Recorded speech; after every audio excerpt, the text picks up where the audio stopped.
Champaran NDA का गढ़ रहा है और महागठबंधन को कभी सफलता नहीं मिल रही है, तो लगता है कि जनसुराज यहाँ इसमें जगह बना पाएगा। एनडीए का गढ़ अभी तक रहा है और एनडीए का गढ़ इसलिए नहीं रहा है कि यहाँ पर एनडीए की बहुत बड़ी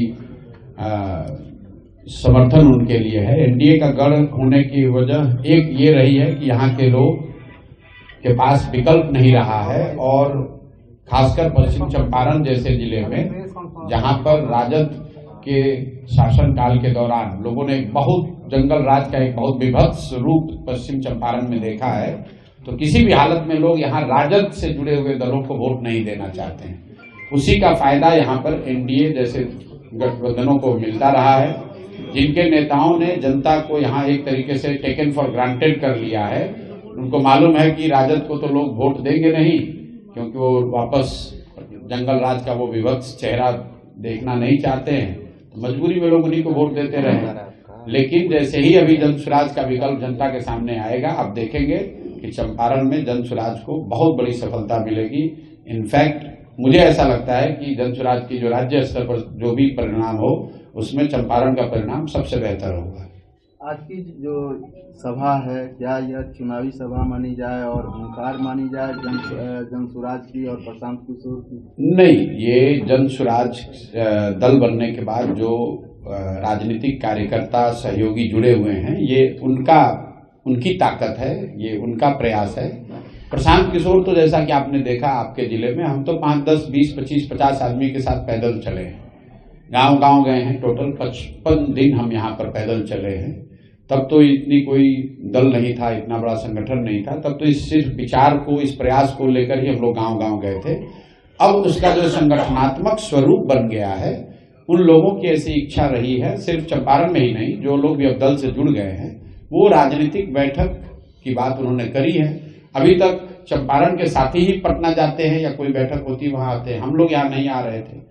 तो फिर से पदयात्रा शुरू करने से पहले दल में यह सहमति बनी है कि जहां जहां संगठन बन गया है पूरे बिहार में, वहां एक बार कम से कम जाकर राजनीतिक बैठक, राजनीतिक आम सभा की जाए। इसीलिए ये प्रयास शुरू किया जा रहा है और इसको अगले 1-1.5 महीने में मैं पूरे बिहार में कर लूंगा। फिर उसके बाद पदयात्रा जहां पर रुकी हुई है वहां से फिर से शुरू किया जाएगा। विधानसभा चुनाव जो होने जा रहा है, तो क्या ये आने वाले विधानसभा चुनाव में आपकी पार्टी किसी से गठबंधन भी करेगी या सिर्फ पूरी सीट पर लड़ेगी? गठबंधन को लेकर मैंने पहले भी जवाब दिया है कि 243 मतलब 243, जनसुराज 242 सीट पर नहीं लड़ेगा। फिर लोग सवाल करते हैं कि अच्छा चुनाव के बाद क्या होगा, तो मैं गठबंधन को लेकर आपको बड़ा स्पष्ट बता दूं, 2025 में 243 सीट पर जनसुराज चुनाव लड़ेगी और 2029 में भी 243 सीट पर ही लड़ेंगे। अभी नहीं, 2029 तक का आपको बता रहे हैं। तो फिर ये सवाल मत कीजिएगा कि चुनाव जीतने के बाद अगर कोई संभावना बन गई, किधर जाइएगा, दाएं जाइएगा कि बाएं जाइएगा। जनसुराज बिहार को सुधारने का प्रयास है, व्यवस्था के बदलने का प्रयास है, कुछ एमएलए जीतकर सरकार बनाने का प्रयास नहीं है। और मैं पूरी तरीके से कृत संकल्पित हूं, चाहे 2 बरस लगे, 5 बरस लगे, 10 बरस लगे, कोई इसके ईमानदारी में, इसकी शुद्धता में, इस विचार के प्रयास में कोई कमी नहीं, कोई उसमें कॉम्प्रोमाइज नहीं होगा। तो गठबंधन का ना पहले ना बाद में कोई ना संभावना आज है, ना 25 के बाद होगी, ना 29 में होगी। कम से कम जब तक मैं जीवित हूं, मैं इस काम को कर रहा हूं, सवाल ही नहीं पैदा होता है कि बिहार में किसी एग्जिस्टिंग दल के साथ हम लोग कोई गठबंधन कर लें, क्योंकि इन्हीं दलों ने तो बिहार को बर्बाद किया है। लालू नीतीश ने ही तो इसको बर्बाद किया है, कांग्रेस ने ही तो बिहार के लोगों का भविष्य लालू के हाथ में बेचा है। आज भाजपाइयों ने ही तो नीतीश को हम लोग के सर पर थोपा है। तो इन्हीं चारों के साथ या इनमें से किसी के साथ गठबंधन करके हम बदलाव की बात कैसे कर सकते हैं? बिहार में फिर शराबबंदी है, क्या लगता है आपके जीतने के बाद शराबबंदी चालू रहेगी कि यह बंद हो जाएगी? अब बिहार में शराबबंदी है, अगर पश्चिम चंपारण के इतने सब वरीय साथी पत्रकार अगर आप कह रहे हैं कि शराबबंदी है, तो मेरा कोई बात कहना ही इस पर बेकार है। बिहार में शराबबंदी नहीं है, शराबबंदी के नाम पर शराब की दुकानें बंद हैं, घर घर शराब बिक रहा है। और हम जनसुराज ने पहले घोषणा करी है कि अगर जनसुराज की सरकार बनती है तो 1 घंटे के अंदर बिहार से शराबबंदी का कानून हटा दिया जाएगा। इसलिए हटा दिया जाएगा कि दुनिया में इस बात का कहीं कोई प्रमाण नहीं है, सिर्फ बिहार की बात नहीं कह रहा हूं, देश की बात नहीं कर रहा हूं, दुनिया में इस बात का कहीं कोई प्रमाण नहीं है कि शराबबंदी के जरिए किसी समाज का आर्थिक, सामाजिक, नैतिक सुधार हुआ। दूसरी बात, शराबबंदी की वजह से बिहार में करीब करीब 15 से 20 हजार करोड़ रुपए का नुकसान हो रहा है हर साल। ये पैसा कहां जा रहा है? ये पैसा जा रहा है यहाँ के भ्रष्ट नेताओं के जेब में, यहाँ के अफसरों के जेब में, शराब माफिया के जेब में। बिहार सरकार जिसका बजट अभी अभी आया है, आप उसका विकास का बजट देख लीजिए, 20,000 करोड़ रुपया इतनी बड़ी राशि है कि प्लान्ड एक्सपेंडिचर का करीब करीब ये 15 से 20% होता है। 1/3 से 1/4 पैसा जो है आप फॉरगो कर रहे हैं, और ये पैसा से किसी का फायदा नहीं हो रहा है। ये पैसा मिल रहा है यहाँ के अफसरों को, नेताओं को, शराब माफियाओं को। तीसरी बात कही गई, गांधी जी ने ये कहा है, इस बात को भी मैंने खुलासा किया है कि जो भी गांधी को पढ़ने का, समझने का दावा करते हैं, उनको मेरी खुली चुनौती है, आप मुझे गांधी जी का लिखा हुआ एक लाइन, एक पंक्ति दिखा दीजिए या बोला हुआ वाक्य सुना दीजिए जिसमें गांधी जी ने कहा है कि सरकार कानून बनाकर शराबबंदी लागू करे। गांधी जी ने शराबबंदी को सामाजिक प्रयास के तौर पर बताया, कानून बनाने की बात नहीं कही। अगर गांधी जी कानून बनवाना चाहते तो देश आजाद हुआ था, गांधी जी कहते पूरे देश में शराबबंदी लागू हो गई होती। अंतिम दो और बात, जिस शराबबंदी को महिलाओं के नाम पर किया गया है, सबसे ज्यादा इस कानून का प्रताड़ना भी इस कानून से महिलाओं की है। कुल 8 लाख से ज्यादा मामले हुए हैं शराबबंदी में, 6.5 लाख से ज्यादा केसेज में कोर्ट ने कॉग्निजेंस लिया है, और 1.25 लाख से ज्यादा लोग आज भी अंडर ट्रायल जेल में हैं। जो लोग जेल में आज बंद हैं, ज्यादातर ये लोग समाज के गरीब और पिछड़े समाज के लोग हैं, जिनको कोई वकील नहीं मिल रहा है, जिनका कोई कोर्ट में केस लड़ने वाला नहीं है, वही लोग आज जेल में बंद हैं। तो जो लोग सामाजिक न्याय की बात कर रहे हैं वो ये भी बताएं कि शराबबंदी से सबसे बड़ा नुकसान किसको हुआ है। जो सरकार में ऊपर बैठा हुआ है, नीतीश कुमार के अगल बगल बैठा है, वो तो शराब का धंधा कर रहा है, वो करोड़ों रुपया कमा रहा है, और गरीब आदमी कहीं पकड़ लिया गया उसको आप पकड़ के जेल में कर देते हैं। तो ये बिल्कुल हम लोग इस नीति के खिलाफ हैं, इसके हटाने के पक्षधर हैं, और जैसे ही जनसुराज की सरकार बनेगी इसको हटा दिया जाएगा। कई लोग कहते हैं कि भैया ये कीजिएगा तो महिला वोट नहीं देगी, तो मैं हमेशा आपको कहता हूं कि जनसुराज में मैंने इस अभियान को शुरू करते समय एक अपने आप से वादा किया है कि 10 वर्ष मैंने बहुत नेताओं और दलों के साथ काम किया।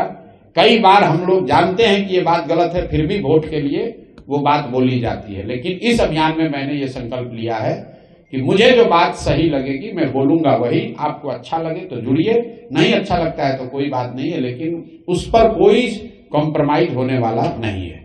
बिहार में डोमिसाइल नीति नहीं लागू होने के कारण बहुत सारे ऐसे बिहार के युवक हैं जो बेरोजगार हो रहे हैं, नौकरी से वंचित रह रहे हैं। क्या डोमिसाइल नीति पर कुछ कहेंगे? बिल्कुल कहेंगे। देखिए, डोमिसाइल नीति क्यों नहीं बिहार में डोमिसाइल लागू है? इसलिए नहीं लागू है कि हम लोग के मुखिया नीतीश कुमार जी को हर 6 महीने साल भर पर यह फितूर रहता है कि हम देश के प्रधानमंत्री बन सकते हैं।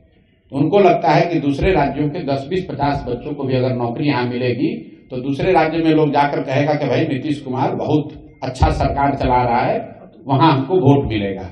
वरना कोई वजह नहीं है कि बिहार जैसे गरीब राज्य में, जहां पर से 50 लाख से ज्यादा लोग 6 से 8 हजार 10 हजार रुपए की मजदूरी के लिए बाहर जा रहे हैं, वहां पर जो भी सरकारी नौकरी निकल रही है उसमें 50% से ज्यादा लोग यहां से बाहर के लोगों को आकर नौकरी मिल रही है। लेकिन जितना नीतीश कुमार इसके लिए जिम्मेवार हैं, उतना ही भाजपा ही जिम्मेवार है। देखिए, ये जो भाजपाई हैं यहाँ पर, ये बिल्कुल बड़े होशियारी से सत्ता में भी हैं और कोई जिम्मेवारी भी नहीं लेते हैं। आप लोग सब यहाँ चंपारण के पत्रकार हैं, आपने कहा कि भाजपा का ये गढ़ है। जरा भाजपाइयों से पूछिए कि भाई शराबबंदी से इतना ही फायदा है तो देश में तो तुम्हारी सरकार है, तुम देश में इसको काहे नहीं लागू करा देते हो? बगल में योगी जी काहे नहीं लागू कर दे रहे हैं शराबबंदी? जरा भाजपाइयों से पूछिए तो। अगर इतना बढ़िया ये कानून है तो बिहार के लोग ही इसका मजाक क्यों ले रहे हैं? तुम यूपी के लोगों को भी मजा दिलवाओ भाई, तुम देश में भी लागू करा दो। ये जो भाजपा की दो मोहित नीति है, यही काम तो कांग्रेस ने किया है। देश में बैठकर आप इकोनॉमिक ग्रोथ की बात कर रहे हैं और बिहार में आप बिहार को हवाले कर दिया लालू के जंगल राज के। वही काम भाजपा वाले कर रहे हैं। देश में आप विकास, तरक्की, फैक्ट्री की बात कर रहे हैं और बिहार में आकर शराबबंदी और 5 किलो अनाज, मंदिर मस्जिद की बात कर रहे हैं। तो मैं हमेशा कहता हूं कि बिहार के बर्बादी के लिए लालू और नीतीश जिम्मेवार है, लेकिन इसके असली गुनाहगार कांग्रेस और भाजपा ही हैं, क्योंकि लालू जी को इस राज्य की जनता ने सिर्फ एक बार वोट दिया है 1995 में। लालू जी को कभी बहुमत बिहार की जनता ने नहीं दिया है, लेकिन 15 साल से ज्यादा लालू जी ने राज किया कांग्रेस के बैसाखी से। उसी तरह नीतीश कुमार को बिहार की जनता ने सिर्फ एक बार वोट दिया है, 117 एमएलए जिताया था 2010 में। उसके अलावा जितनी बार मुख्यमंत्री नीतीश कुमार रहे हैं, ज्यादातर समय भाजपा के सपोर्ट से रहे हैं। तो अगर नीतीश सरकार के खिलाफ लोगों में गुस्सा है, नीतीश कुमार गलत कुछ कर रहे हैं, तो उसका असली गुनाहगार भाजपा ही है। ये दूसरे राज्य में दूसरे के पार्टियों को तोड़कर अपना सरकार बनाते हैं, विधायकों को खरीद कर सरकार बनाते हैं।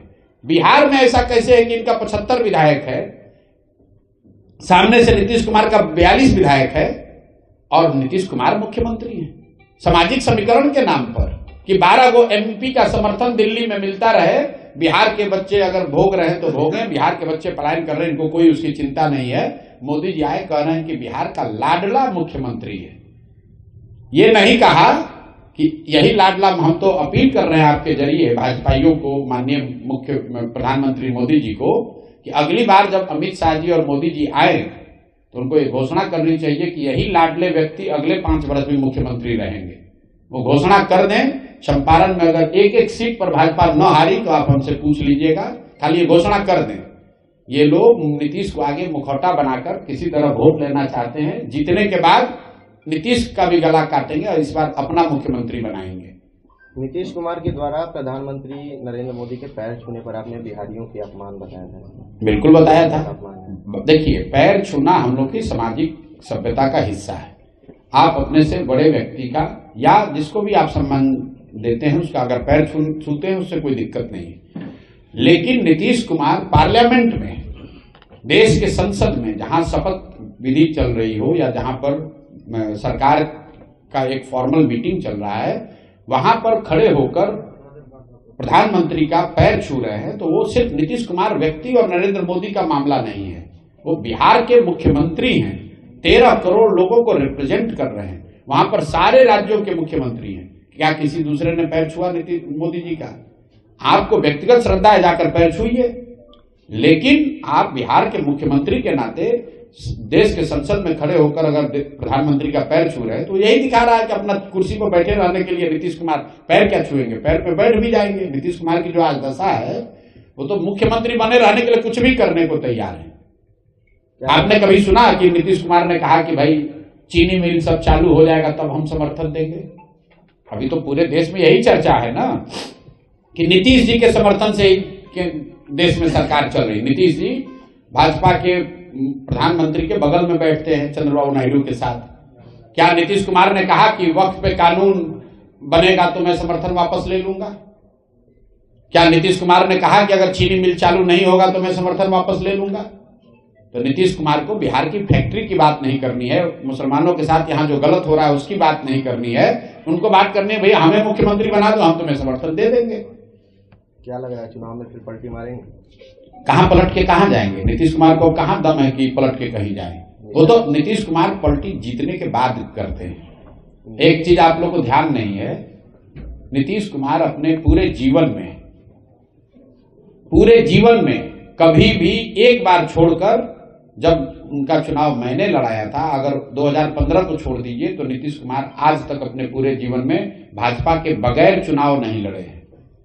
क्योंकि वो लड़ते हैं भाजपा की ताकत से, भाजपा के पैसे से, भाजपा के संगठन से, और जीतने के बाद वो पलटते हैं। तो नीतीश कुमार, आप लोग फिर जाकर जांच लीजिएगा, 2015 को अगर अपवाद के तौर पर हटा दीजिए, जो चुनाव मैंने लड़ाया था 2015 को छोड़ दीजिए, तो नीतीश कुमार का गुदा नहीं है कि वो अपने दम पर लड़ लें या राजद के साथ जाके लड़ लें। तो कोई पलटने की बात नहीं है, वो भाजपा के साथ ही लड़ेंगे और ये कोशिश करेंगे कि भैया फिर से कोई जुगत लगाकर भाजपा वाले बनाए तो भाजपा वाले, और न बनाए तो उधर पलट के बना ले। लेकिन इस बार जनता भी तैयार बैठी है, उनको इतना कम सीट देगी कि वो किधर भी पलट ले, इस बार अब मुख्यमंत्री नहीं बनने वाले हैं। और इस बात को आप रिकॉर्ड पर हमारी ओर से ले लीजिए, बिहार में नवंबर में कोई मुख्यमंत्री बन जाए, नीतीश कुमार मुख्यमंत्री नहीं बनेंगे।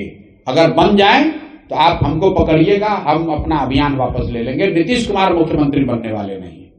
नीतीश कुमार का फेस रिएक्शन जो है वो भी काफी चर्चा में है। तेजस्वी यादव कह रहे हैं कि सिर्फ इशारों में बात करते हैं, कभी मुंह चबाते रहते हैं सदन में। भाई देखिए, फेस रिएक्शन पे क्या कहेंगे हम लोग। पिछले कई महीनों से मैं कह रहा हूं कि नीतीश जी शारीरिक तौर पे थक गए हैं, physically tired and mentally retired.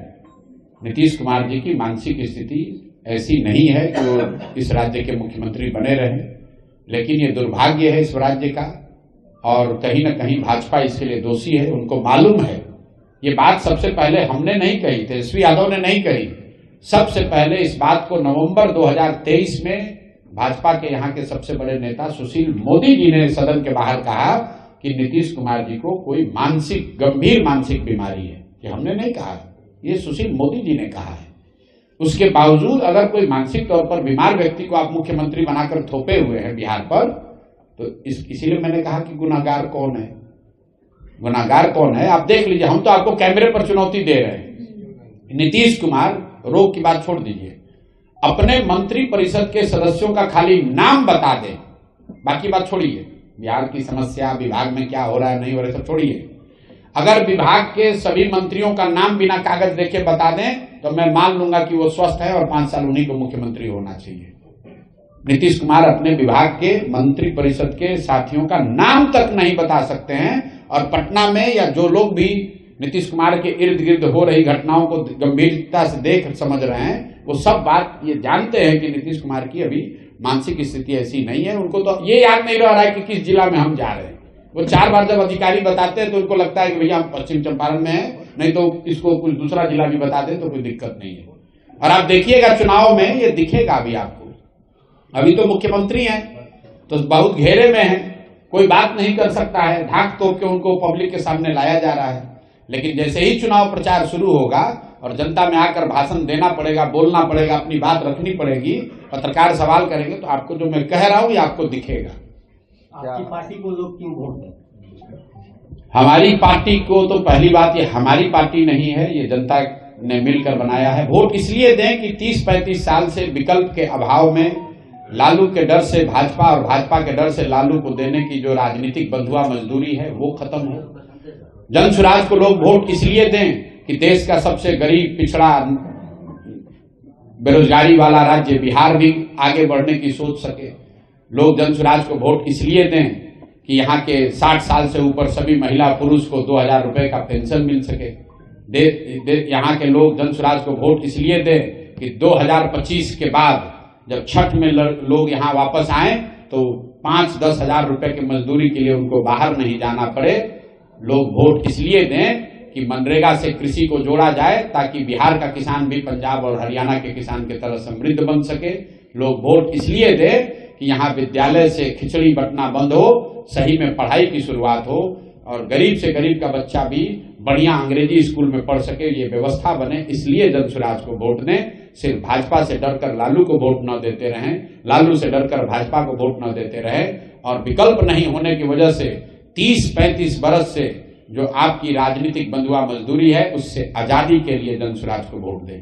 Sir एक सवाल रहेगा, आपने कहा था लालू के समय जंगल राज था, उस जंगल राज से मुक्ति मिली और नीतीश की सरकार में कलम की डकैती शुरू हो गई, अफसरशाही है। कोई ऐसा विभाग नहीं है जहां बिना पैसे के काम होते हो। अधिकारी कार्यालय इसलिए जाते हैं कि पैसा लेकर ही काम करेंगे और उनकी जो सैलरी आती है वह उनके किसी अन्य कार्यों में जाते हैं। क्या जन सुराज की सरकार बिहार में बनती है तो यह कलम की लूट पर रोक लगेगी? बिल्कुल बिल्कुल लगेगी, और उसका पूरा ब्लूप्रिंट भी हम लोगों ने दिया है। मैं उन व्यक्तियों में से नहीं हूं जो कहता है कि मैं जन सुराज की सरकार बनेगी तो भ्रष्टाचार खत्म हो जाएगा। भ्रष्टाचार खत्म तो नहीं होगा, लेकिन बहुत बड़े स्तर पर इस पर अंकुश जरूर लगा दिया जाएगा। और उसके लिए जो ब्लूप्रिंट दिया गया है, मैंने 4 बातें बताई हैं।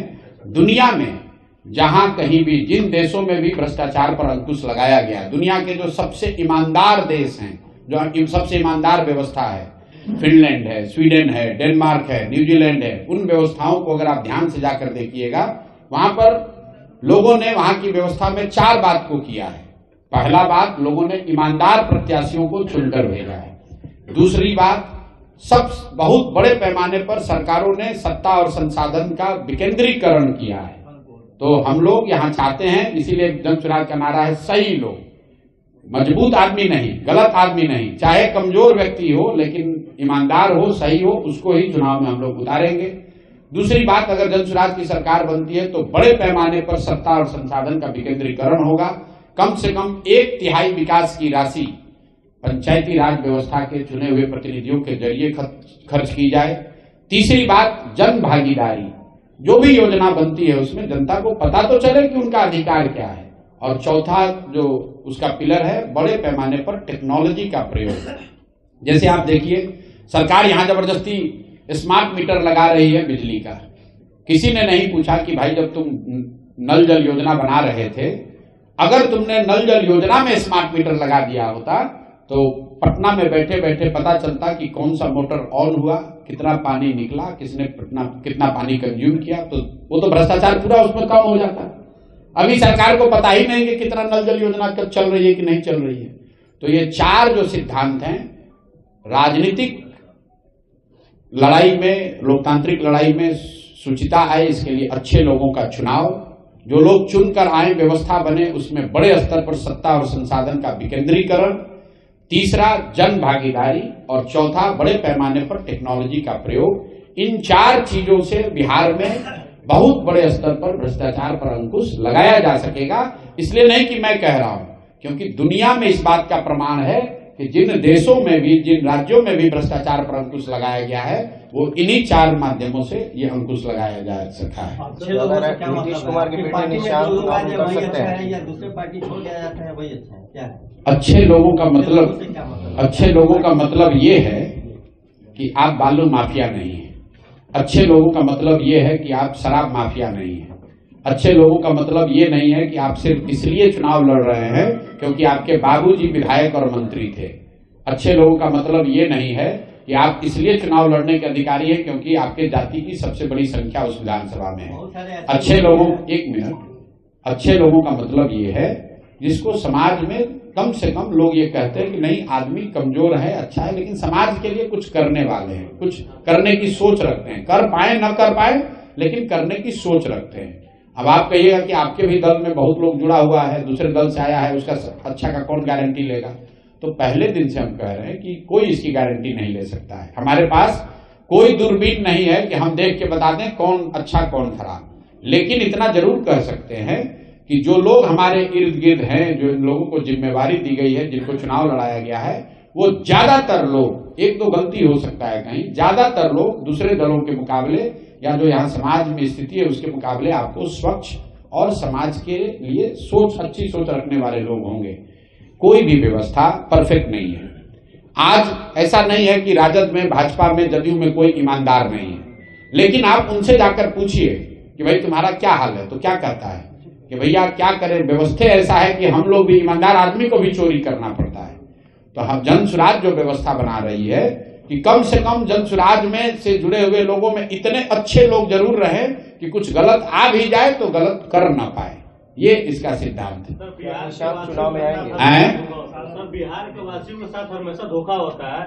किसी भी पार्टी से कोई भी नेता आते हैं, बिहार के लोगों के साथ वादा करते हैं कि जीतने के बाद हम ये करेंगे, ये विकास करेंगे, लेकिन जीत जाने के बाद वादे से सर मुंह कर जाते हैं। तो आपके पार्टी पे कैसे भरोसा किया जाएगा? आपका भी पार्टी तो नया है सर। बिल्कुल भरोसा न करें, लेकिन जिसने पहले आपको ठग लिया, मोदी जी मोतिहारी में 2014 में आए थे और वहीं से भाषण में कहा कि जब इस चीनी मिल को चालू करने के बाद इसके चीनी से बने हुए चाय पीऊंगा तभी वोट मांगने आऊंगा। 2014 में कहे, 14 के बाद 5 गो चुनाव में मोदी जी वोट मांगने आए और मोतिहारी की जनता ने उन्हीं मोदी जी के कहने पर फिर वोट दिया।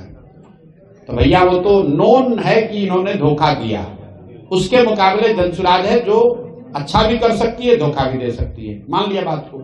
लेकिन फिर भी अगर आपके पास एक दवा है जो एक्सपायर है, लिखा हुआ है कि ये दवा एक्सपायर हो गया है, और एक दवा है जो कि नई दवा है, डॉक्टर कह रहे हैं कि इससे रोग ठीक हो भी सकता है, नहीं भी हो सकता है, तो आप बताइए, पत्रकार होने के नाते आप ही बताइए कि आप एक्सपायर दवा खाइएगा कि जो दवा में 50% ठीक होने की संभावना है, 50% हो या 20% हो, वो दवा खाइएगा। तो जो पहले से एक्सपायर दवा है, लोगों ने लालू, नीतीश, भाजपा को यहाँ 30 वर्ष देख लिया, इसलिए उनको नया प्रयास करना चाहिए। जनसुराज को मौका देना चाहिए। जनसुराज भी न करे तो जनसुराज को भी हटाना चाहिए।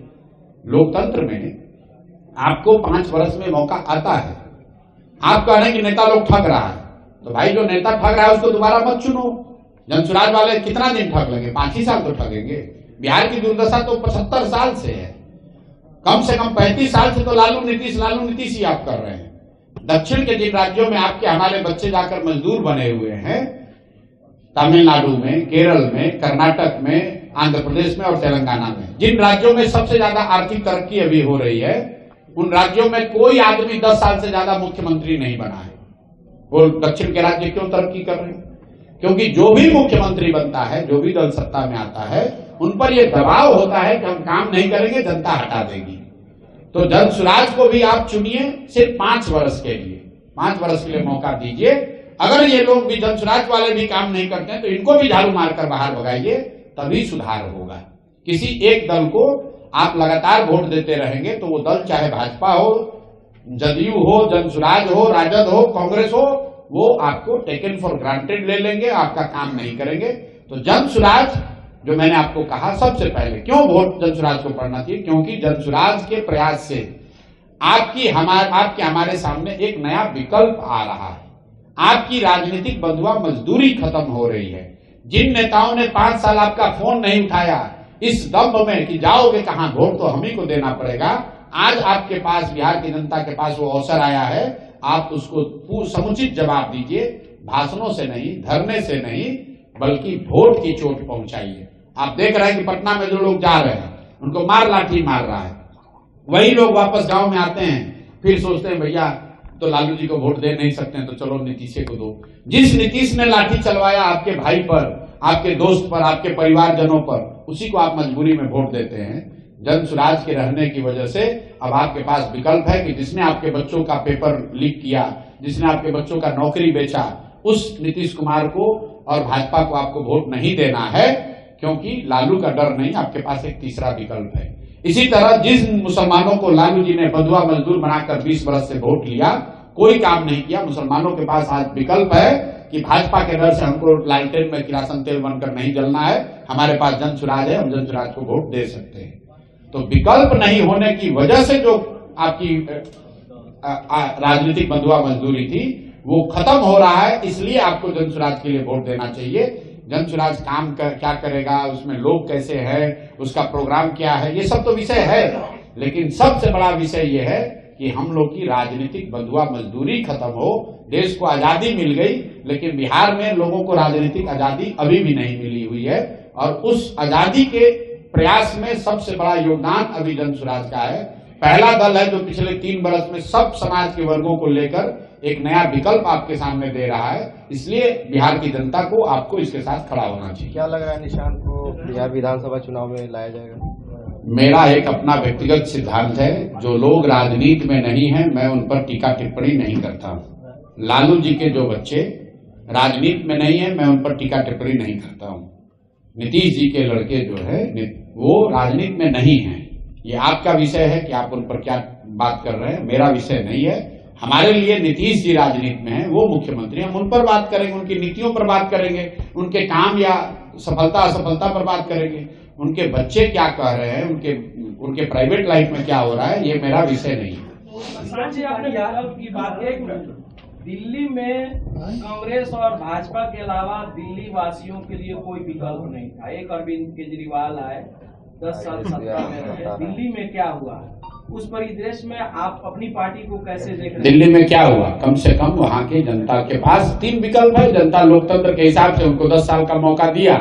जब उन्होंने जनता के हिसाब से काम नहीं किया तो आम आदमी पार्टी को झाड़ू मार के बाहर कर दिया, दूसरे को मौका दे दिया। 10 साल में फिर जो लॉस हुआ दिल्ली, अरे आप लॉस हुआ आप कैसे जानते हैं? आप दिल्ली के वोटर हैं। जिस दिन जनता को फायदा दिखा, उनको दोबारा मौका दिया। जिस दिन नहीं, बिल्कुल ठीक बात है। जिस दिन दिल्ली चुनाव का सर्वे, अरे सुनो भाई, आप उसी आधार पर जनता के बेच कर मैं बोल रहा हूँ। ठीक, आप ज्यादा आपको जानकारी है, हम तो इतना नहीं जानते, हम तो बिहार में हैं। मैं ये कह रहा हूं कि दिल्ली की जनता को जब तक आम आदमी पार्टी की सरकार से उनके प्रयास से उनकी संतुष्टि रही तब तक उनको वोट दिया। जिस दिन उनके काम से उनकी संतुष्टि नहीं है तो उनको हटाकर भाजपा को दे दिया। भाजपा वाले काम नहीं करेंगे, अगली बार किसी दूसरे को दे देंगे। मजबूरी दिल्ली के लोगों को नहीं है कि हमारे पास विकल्प नहीं है। उन्होंने अपने लिए 3 ऑप्शन रखे हैं। लोकतंत्र में सबसे जरूरी इस बात का है कि आपके सामने विकल्प रहे, ताकि आपको कोई बंधुआ मजदूर न समझे। दल का स्वरूप बड़ा हो गया है तो जरूरी नहीं है कि हर गतिविधि और हर व्यक्ति के बारे में मुझे ही जानकारी हो, लेकिन बाकी आपके जो सवाल है, मैं आपके सवालों का जवाब देने के लिए यहाँ बैठा हुआ हूँ। बहुत बहुत धन्यवाद। चंपारण एनडीए का गढ़ रहा है और महागठबंधन को कभी सफलता नहीं मिल रही है, तो लगता है कि जनसुराज यहाँ इसमें जगह बना पाएगा। एनडीए का गढ़ अभी तक रहा है, और एनडीए का गढ़ इसलिए नहीं रहा है कि यहाँ पर एनडीए की बहुत बड़ी समर्थन उनके लिए है। एनडीए का गढ़ होने की वजह एक ये रही है कि यहाँ के लोग के पास विकल्प नहीं रहा है, और खासकर पश्चिम चंपारण जैसे जिले में जहाँ पर राजद के शासनकाल के दौरान लोगों ने बहुत जंगल राज का एक बहुत विभत्स रूप पश्चिम चंपारण में देखा है, तो किसी भी हालत में लोग यहाँ राजद से जुड़े हुए दलों को वोट नहीं देना चाहते हैं। उसी का फायदा यहाँ पर एनडीए जैसे गठबंधनों को मिलता रहा है, जिनके नेताओं ने जनता को यहाँ एक तरीके से टेकन फॉर ग्रांटेड कर लिया है। उनको मालूम है कि राजद को तो लोग वोट देंगे नहीं, क्योंकि वो वापस जंगल राज का वो विभत्स चेहरा देखना नहीं चाहते हैं, तो मजबूरी में लोग उन्हीं को वोट देते रहे। लेकिन जैसे ही अभी जनसुराज का विकल्प जनता के सामने आएगा, आप देखेंगे कि चंपारण में जनसुराज को बहुत बड़ी सफलता मिलेगी। इनफैक्ट मुझे ऐसा लगता है कि जनसुराज की जो राज्य स्तर पर जो भी परिणाम हो, उसमें चंपारण का परिणाम सबसे बेहतर होगा। आज की जो सभा है, क्या यह चुनावी सभा मानी जाए और हुंकार मानी जाए जनसुराज की और प्रशांत किशोर की? नहीं, ये जनसुराज दल बनने के बाद जो राजनीतिक कार्यकर्ता सहयोगी जुड़े हुए हैं, ये उनकी ताकत है, ये उनका प्रयास है। प्रशांत किशोर तो जैसा कि आपने देखा आपके जिले में, हम तो 5, 10, 20, 25, 50 आदमी के साथ पैदल चले हैं, गांव गए हैं। टोटल 55 दिन हम यहाँ पर पैदल चले हैं। तब तो इतनी कोई दल नहीं था, इतना बड़ा संगठन नहीं था। तब तो इस सिर्फ विचार को, इस प्रयास को लेकर ही हम लोग गांव गए थे। अब उसका जो संगठनात्मक स्वरूप बन गया है, उन लोगों की ऐसी इच्छा रही है, सिर्फ चंपारण में ही नहीं, जो लोग भी अब दल से जुड़ गए हैं, वो राजनीतिक बैठक की बात उन्होंने करी है। अभी तक चंपारण के साथी ही पटना जाते हैं, या कोई बैठक होती वहां आते हैं, हम लोग यहाँ नहीं आ रहे थे। तो फिर से पदयात्रा शुरू करने से पहले दल में यह सहमति बनी है कि जहां जहां संगठन बन गया है पूरे बिहार में, वहां एक बार कम से कम जाकर राजनीतिक बैठक, राजनीतिक आम सभा की जाए। इसीलिए ये प्रयास शुरू किया जा रहा है, और इसको अगले 1-1.5 महीने में मैं पूरे बिहार में कर लूंगा। फिर उसके बाद पदयात्रा जहां पर रुकी हुई है वहां से फिर से शुरू किया जाएगा।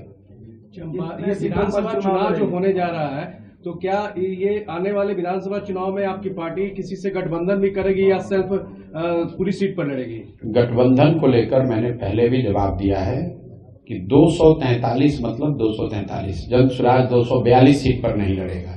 फिर लोग सवाल करते हैं कि अच्छा चुनाव के बाद क्या होगा, तो मैं गठबंधन को लेकर आपको बड़ा स्पष्ट बता दूं, 2025 में 243 सीट पर जनसुराज चुनाव लड़ेगी, और 2029 में भी 243 सीट पर ही लड़ेंगे। अभी नहीं, 2029 तक का आपको बता रहे हैं। तो फिर ये सवाल मत कीजिएगा कि चुनाव जीतने के बाद अगर कोई संभावना बन गई, किधर जाइएगा, दाएं जाइएगा कि बाएं जाइएगा। जनसुराज बिहार को सुधारने का प्रयास है, व्यवस्था के बदलने का प्रयास है, कुछ एमएलए जीतकर सरकार बनाने का प्रयास नहीं है। और मैं पूरी तरीके से कृत संकल्पित हूं, चाहे 2 बरस लगे, 5 बरस लगे, 10 बरस लगे, कोई इसके ईमानदारी में, इसकी शुद्धता में, इस विचार के प्रयास में कोई कमी नहीं, कोई उसमें कॉम्प्रोमाइज नहीं होगा। तो गठबंधन का ना पहले ना बाद में कोई ना संभावना आज है, ना 25 के बाद होगी, ना 29 में होगी। कम से कम जब तक मैं जीवित हूं, मैं इस काम को कर रहा हूं, सवाल ही नहीं पैदा होता है कि बिहार में किसी एग्जिस्टिंग दल के साथ हम लोग कोई गठबंधन कर लें, क्योंकि इन्हीं दलों ने तो बिहार को बर्बाद किया है। लालू नीतीश ने ही तो इसको बर्बाद किया है, कांग्रेस ने ही तो बिहार के लोगों का भविष्य लालू के हाथ में बेचा है। आज भाजपाइयों ने ही तो नीतीश को हम लोग के सर पर थोपा है। तो इन्हीं चारों के साथ या इनमें से किसी के साथ गठबंधन करके हम बदलाव की बात कैसे कर सकते हैं? बिहार में पूर्ण शराबबंदी है, क्या लगता है आपके जीतने के बाद शराबबंदी चालू रहेगी कि यह बंद हो जाएगी? अब बिहार में शराबबंदी है, अगर पश्चिम चंपारण के इतने सब वरीय साथी पत्रकार अगर आप कह रहे हैं कि शराबबंदी है, तो मेरा कोई बात कहना ही इस पर बेकार है। बिहार में शराबबंदी नहीं है, शराबबंदी के नाम पर शराब की दुकानें बंद हैं, घर घर शराब बिक रहा है। और हम जनसुराज ने पहले घोषणा करी है कि अगर जनसुराज की सरकार बनती है तो 1 घंटे के अंदर बिहार से शराबबंदी का कानून हटा दिया जाएगा। इसलिए हटा दिया जाएगा कि दुनिया में इस बात का कहीं कोई प्रमाण नहीं है। सिर्फ बिहार की बात नहीं कह रहा हूं, देश की बात नहीं कर रहा हूं, दुनिया में इस बात का कहीं कोई प्रमाण नहीं है कि शराबबंदी के जरिए किसी समाज का आर्थिक, सामाजिक, नैतिक सुधार हुआ। दूसरी बात, शराबबंदी की वजह से बिहार में करीब करीब 15 से 20 हजार करोड़ रुपए का नुकसान हो रहा है हर साल। ये पैसा कहां जा रहा है? ये पैसा जा रहा है यहाँ के भ्रष्ट नेताओं के जेब में, यहाँ के अफसरों के जेब में, शराब माफिया के जेब में। बिहार सरकार जिसका बजट अभी अभी आया है, आप उसका विकास का बजट देख लीजिए, 20,000 करोड़ रुपया इतनी बड़ी राशि है कि प्लान्ड एक्सपेंडिचर का करीब करीब ये 15 से 20% होता है। 1/3 से 1/4 पैसा जो है आप फॉरगो कर रहे हैं, और ये पैसा से किसी का फायदा नहीं हो रहा है। ये पैसा मिल रहा है यहाँ के अफसरों को, नेताओं को, शराब माफियाओं को। तीसरी बात कही गई, गांधी जी ने ये कहा है, इस बात को भी मैंने खुलासा किया है कि जो भी गांधी को पढ़ने का, समझने का दावा करते हैं, उनको मेरी खुली चुनौती है, आप मुझे गांधी जी का लिखा हुआ एक लाइन, एक पंक्ति दिखा दीजिए या बोला हुआ वाक्य सुना दीजिए जिसमें गांधी जी ने कहा है कि सरकार कानून बनाकर शराबबंदी लागू करे।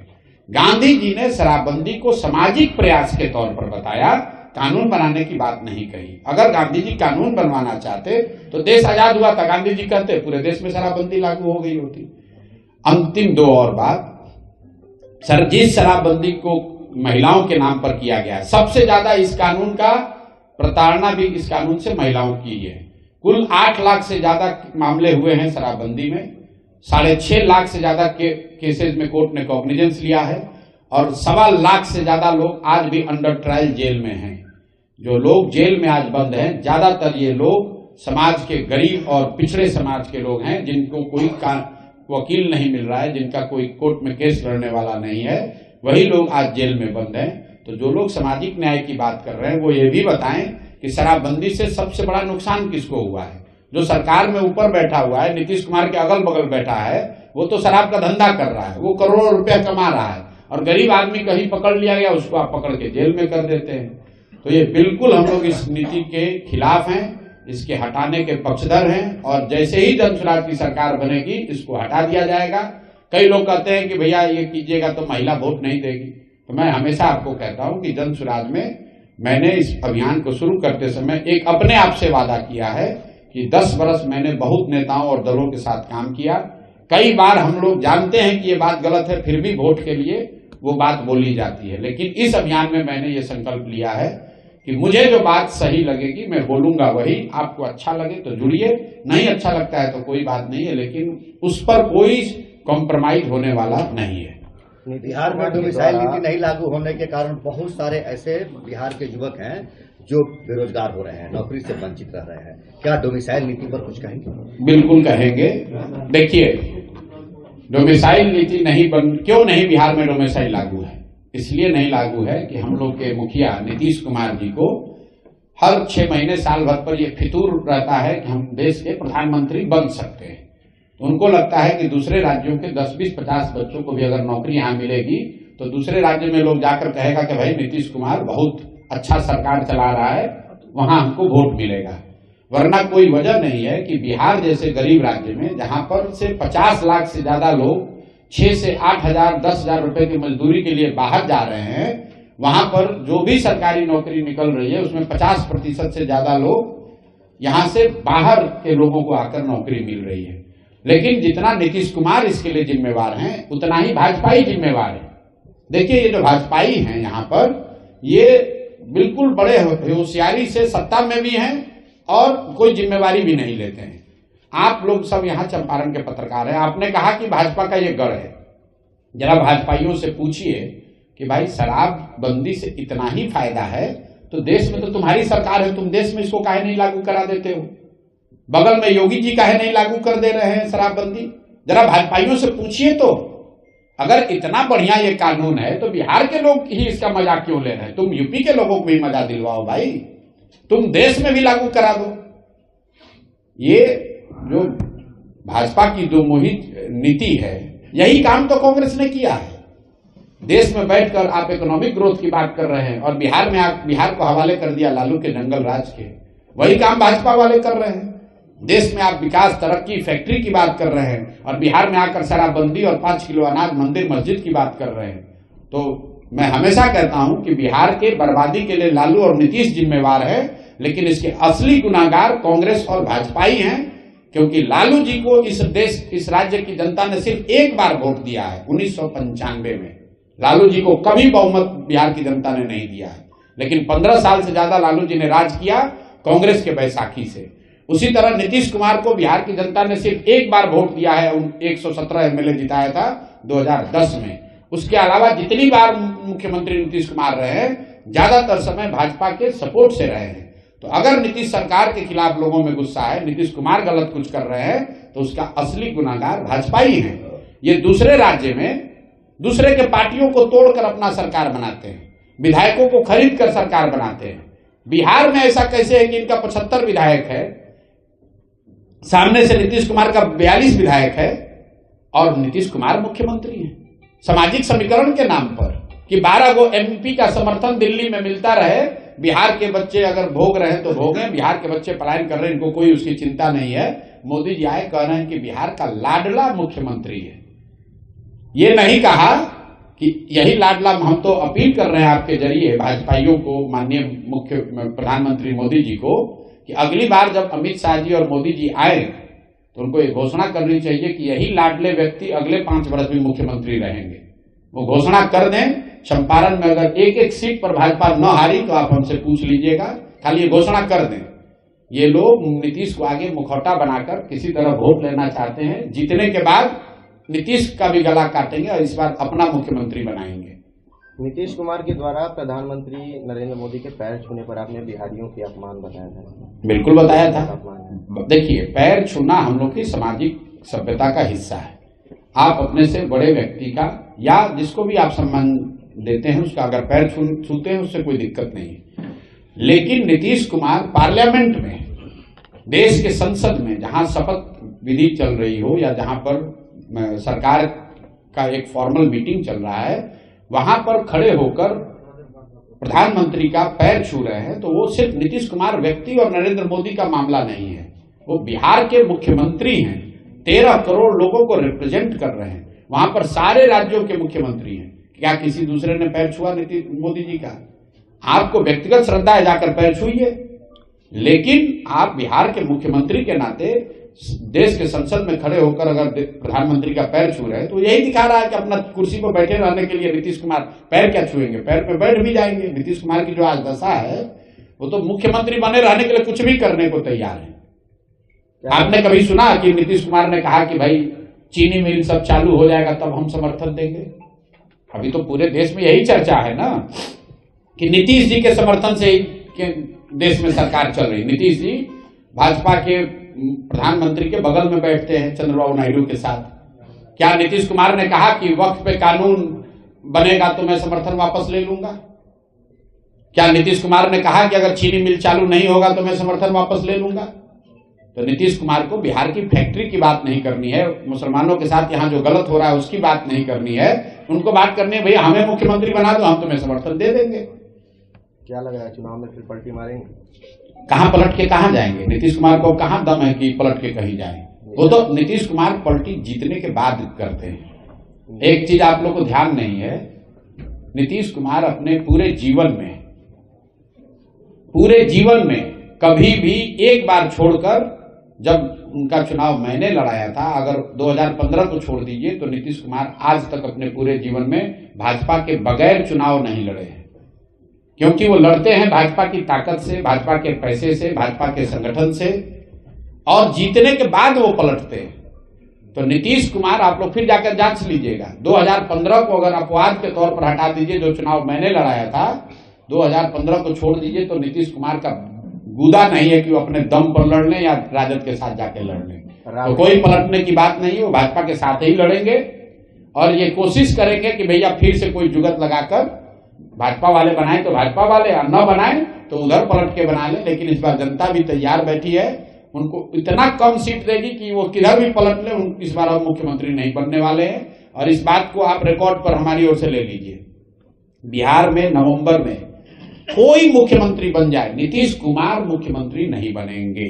अगर बन जाए तो आप हमको पकड़िएगा, हम अपना अभियान वापस ले लेंगे। नीतीश कुमार मुख्यमंत्री बनने वाले नहीं। नीतीश कुमार का फेस रिएक्शन जो है वो भी काफी चर्चा में है। तेजस्वी यादव कह रहे हैं कि सिर्फ इशारों में बात करते हैं, कभी मुंह चबाते रहते हैं सदन में। भाई देखिए, फेस रिएक्शन पे क्या कहेंगे हम लोग। पिछले कई महीनों से मैं कह रहा हूं कि नीतीश जी शारीरिक तौर पे थक गए हैं, physically tired and mentally retired. Nitish Kumar ji की मानसिक स्थिति ऐसी नहीं है कि वो इस राज्य के मुख्यमंत्री बने रहे, लेकिन ये दुर्भाग्य है इस राज्य का और कहीं न कहीं भाजपा इसके लिए दोषी है। उनको मालूम है, ये बात सबसे पहले हमने नहीं कही, तेजस्वी यादव ने नहीं कही। सबसे पहले इस बात को नवंबर 2023 में भाजपा के यहाँ के सबसे बड़े नेता सुशील मोदी जी ने सदन के बाहर कहा कि नीतीश कुमार जी को कोई गंभीर मानसिक बीमारी है। ये हमने नहीं कहा, ये सुशील मोदी जी ने कहा है। उसके बावजूद अगर कोई मानसिक तौर पर बीमार व्यक्ति को आप मुख्यमंत्री बनाकर थोपे हुए हैं बिहार पर, तो इसीलिए मैंने कहा कि गुनाहगार कौन है, गुनाहगार कौन है आप देख लीजिए। हम तो आपको कैमरे पर चुनौती दे रहे हैं। नीतीश कुमार, रोग की बात छोड़ दीजिए, अपने मंत्री परिषद के सदस्यों का खाली नाम बता दें, बाकी बात छोड़िए, बिहार की समस्या, विभाग में क्या हो रहा है नहीं हो रहा है सब छोड़िए। अगर विभाग के सभी मंत्रियों का नाम बिना कागज देके बता दें तो मैं मान लूंगा कि वो स्वस्थ है और 5 साल उन्हीं को मुख्यमंत्री होना चाहिए।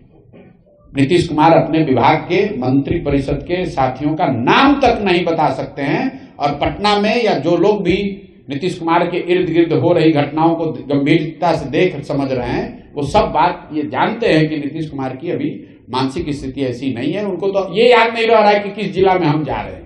वो 4 बार जब अधिकारी बताते हैं तो उनको लगता है कि भैया हम पश्चिम चंपारण में हैं, नहीं तो इसको कुछ दूसरा जिला भी बता दें तो कोई दिक्कत नहीं है। और आप देखिएगा चुनाव में ये दिखेगा अभी आपको। अभी तो मुख्यमंत्री हैं तो बहुत घेरे में है, कोई बात नहीं कर सकता है, ढाक तोप के उनको पब्लिक के सामने लाया जा रहा है। लेकिन जैसे ही चुनाव प्रचार शुरू होगा और जनता में आकर भाषण देना पड़ेगा, बोलना पड़ेगा, अपनी बात रखनी पड़ेगी, पत्रकार सवाल करेंगे, तो आपको जो मैं कह रहा हूं ये आपको दिखेगा।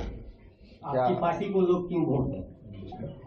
हमारी पार्टी को तो पहली बात ये हमारी पार्टी नहीं है, ये जनता ने मिलकर बनाया है। वोट इसलिए दें कि 30-35 साल से विकल्प के अभाव में लालू के डर से भाजपा और भाजपा के डर से लालू को देने की जो राजनीतिक बंधुआ मजदूरी है वो खत्म हो। जन सुराज को लोग वोट इसलिए दें कि देश का सबसे गरीब, पिछड़ा, बेरोजगारी वाला राज्य बिहार भी आगे बढ़ने की सोच सके। लोग जन सुराज को वोट इसलिए दें कि यहाँ के 60 साल से ऊपर सभी महिला पुरुष को 2000 रुपए का पेंशन मिल सके। यहाँ के लोग जन सुराज को वोट इसलिए दें कि 2025 के बाद जब छठ में लोग यहाँ वापस आए तो 5-10 हजार रुपए की मजदूरी के लिए उनको बाहर नहीं जाना पड़े। लोग वोट इसलिए दें कि मनरेगा से कृषि को जोड़ा जाए ताकि बिहार का किसान भी पंजाब और हरियाणा के किसान की तरह समृद्ध बन सके। लोग वोट इसलिए दें कि यहाँ विद्यालय से खिचड़ी बंटना बंद हो, सही में पढ़ाई की शुरुआत हो और गरीब से गरीब का बच्चा भी बढ़िया अंग्रेजी स्कूल में पढ़ सके, ये व्यवस्था बने। इसलिए जन सुराज को वोट दें। सिर्फ भाजपा से डरकर लालू को वोट न देते रहें, लालू से डरकर भाजपा को वोट न देते रहें और विकल्प नहीं होने की वजह से 30-35 बरस से जो आपकी राजनीतिक बंधुआ मजदूरी है उससे आजादी के लिए जन सुराज को वोट दें। सर एक सवाल रहेगा, आपने कहा था लालू के समय जंगल राज था, उस जंगल राज से मुक्ति मिली और नीतीश की सरकार में कलम की डकैती शुरू हो गई, अफसरशाही है। कोई ऐसा विभाग नहीं है जहां बिना पैसे के काम होते हो। अधिकारी कार्यालय इसलिए जाते हैं कि पैसा लेकर ही काम करेंगे और उनकी जो सैलरी आती है वह उनके किसी अन्य कार्यों में जाते हैं। क्या जन सुराज की सरकार बिहार में बनती है तो यह कलम की लूट पर रोक लगेगी? बिल्कुल बिल्कुल लगेगी और उसका पूरा ब्लूप्रिंट भी हम लोगों ने दिया है। मैं उन व्यक्तियों में से नहीं हूं जो कहता है कि मैं जन स्वराज की सरकार बनेगी तो भ्रष्टाचार खत्म हो जाएगा। भ्रष्टाचार खत्म तो नहीं होगा, लेकिन बहुत बड़े स्तर पर इस पर अंकुश जरूर लगा दिया जाएगा। और उसके लिए जो ब्लूप्रिंट दिया गया है, मैंने 4 बातें बताई हैं। दुनिया में जहां कहीं भी, जिन देशों में भी भ्रष्टाचार पर अंकुश लगाया गया, दुनिया के जो सबसे ईमानदार देश हैं, जो सबसे ईमानदार व्यवस्था है, फिनलैंड है, स्वीडन है, डेनमार्क है, न्यूजीलैंड है, उन व्यवस्थाओं को अगर आप ध्यान से जाकर देखिएगा, वहां पर लोगों ने वहां की व्यवस्था में 4 बात को किया है। पहला बात, लोगों ने ईमानदार प्रत्याशियों को चुनकर भेजा है। दूसरी बात, सब बहुत बड़े पैमाने पर सरकारों ने सत्ता और संसाधन का विकेंद्रीकरण किया है। तो हम लोग यहाँ चाहते हैं, इसीलिए जन स्वराज का नारा है सही लोग, मजबूत आदमी नहीं, गलत आदमी नहीं, चाहे कमजोर व्यक्ति हो लेकिन ईमानदार हो, सही हो, उसको ही चुनाव में हम लोग उतारेंगे। दूसरी बात, अगर जन स्वराज की सरकार बनती है तो बड़े पैमाने पर सत्ता और संसाधन का विकेंद्रीकरण होगा। कम से कम 1/3 विकास की राशि पंचायती राज व्यवस्था के चुने हुए प्रतिनिधियों के जरिए खर्च की जाए। तीसरी बात, जन भागीदारी, जो भी योजना बनती है उसमें जनता को पता तो चले कि उनका अधिकार क्या है। और चौथा जो उसका पिलर है, बड़े पैमाने पर टेक्नोलॉजी का प्रयोग। जैसे आप देखिए, सरकार यहां जबरदस्ती स्मार्ट मीटर लगा रही है बिजली का। किसी ने नहीं पूछा कि भाई जब तुम नल जल योजना बना रहे थे, अगर तुमने नल जल योजना में स्मार्ट मीटर लगा दिया होता तो पटना में बैठे बैठे पता चलता कि कौन सा मोटर ऑन हुआ, कितना पानी निकला, किसने कितना पानी कंज्यूम किया, तो वो तो भ्रष्टाचार पूरा उसमें कम हो जाता। अभी सरकार को पता ही नहीं कि कितना नल जल योजना कब चल रही है कि नहीं चल रही है। तो ये 4 जो सिद्धांत हैं, राजनीतिक लड़ाई में, लोकतांत्रिक लड़ाई में शुचिता आए, इसके लिए अच्छे लोगों का चुनाव, जो लोग चुनकर आए, व्यवस्था बने, उसमें बड़े स्तर पर सत्ता और संसाधन का विकेंद्रीकरण, तीसरा जन भागीदारी, और चौथा बड़े पैमाने पर टेक्नोलॉजी का प्रयोग। इन 4 चीजों से बिहार में बहुत बड़े स्तर पर भ्रष्टाचार पर अंकुश लगाया जा सकेगा। इसलिए नहीं कि मैं कह रहा हूं, क्योंकि दुनिया में इस बात का प्रमाण है कि जिन देशों में भी, जिन राज्यों में भी भ्रष्टाचार पर अंकुश लगाया गया है, वो इन्हीं 4 माध्यमों से ये अंकुश लगाया जा सका है। नीतीश कुमार के बेटे निशांत कर सकते हैं या दूसरे पार्टी छोड़ दिया जाता है, वही अच्छा है क्या? अच्छे लोगों का मतलब ये है कि आप बालू माफिया नहीं है। अच्छे लोगों का मतलब ये है कि आप शराब माफिया नहीं है। अच्छे लोगों का मतलब ये नहीं है कि आप सिर्फ इसलिए चुनाव लड़ रहे हैं क्योंकि आपके बाबूजी विधायक और मंत्री थे। अच्छे लोगों का मतलब ये नहीं है कि आप इसलिए चुनाव लड़ने के अधिकारी हैं क्योंकि आपके जाति की सबसे बड़ी संख्या उस विधानसभा में है। अच्छे लोगों का मतलब ये है जिसको समाज में कम से कम लोग ये कहते हैं कि नहीं, आदमी कमजोर है, अच्छा है, लेकिन समाज के लिए कुछ करने वाले हैं, कुछ करने की सोच रखते हैं, कर पाए न कर पाए लेकिन करने की सोच रखते हैं। अब आप कहिएगा कि आपके भी दल में बहुत लोग जुड़ा हुआ है, दूसरे दल से आया है, उसका अच्छा का कौन गारंटी लेगा?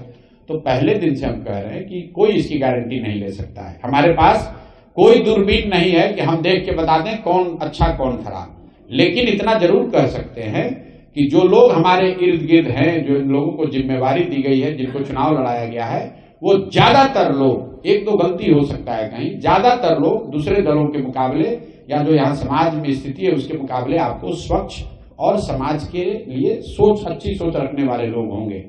कोई भी व्यवस्था परफेक्ट नहीं है। आज ऐसा नहीं है कि राजद में, भाजपा में, जदयू में कोई ईमानदार नहीं है, लेकिन आप उनसे जाकर पूछिए कि भाई तुम्हारा क्या हाल है, तो क्या कहता है कि भैया क्या करें, व्यवस्था ऐसा है कि हम लोग भी, ईमानदार आदमी को भी चोरी करना पड़ता है। तो हम जन स्वराज जो व्यवस्था बना रही है कि कम से कम जन स्वराज में से जुड़े हुए लोगों में इतने अच्छे लोग जरूर रहे कि कुछ गलत आ भी जाए तो गलत कर ना पाए। ये इसका सिद्धांत है। चुनाव में आएंगे सर, बिहार के वासियों के साथ हमेशा धोखा होता है। किसी भी पार्टी से कोई भी नेता आते हैं, बिहार के लोगों के साथ वादा करते हैं कि जीतने के बाद हम ये करेंगे, ये विकास करेंगे, लेकिन जीत जाने के बाद वादे से सर मुकर जाते हैं। तो आपके पार्टी पे कैसे भरोसा किया जाएगा? आपका भी पार्टी तो नया है सर। बिल्कुल भरोसा न करें, लेकिन जिसने पहले आपको ठग लिया, मोदी जी मोतिहारी में 2014 में आए थे और वहीं से भाषण में कहा कि जब इस चीनी मिल को चालू करने के बाद इसके चीनी से बने हुए चाय पीऊंगा तभी वोट मांगने आऊंगा। 2014 में कहे, 14 के बाद 5 गो चुनाव में मोदी जी वोट मांगने आए और मोतिहारी की जनता ने उन्हीं मोदी जी के कहने पर फिर वोट दिया। तो भैया वो तो नोन है कि इन्होंने धोखा दिया। उसके मुकाबले जनसुराज है जो अच्छा भी कर सकती है, धोखा भी दे सकती है, मान लिया बात को।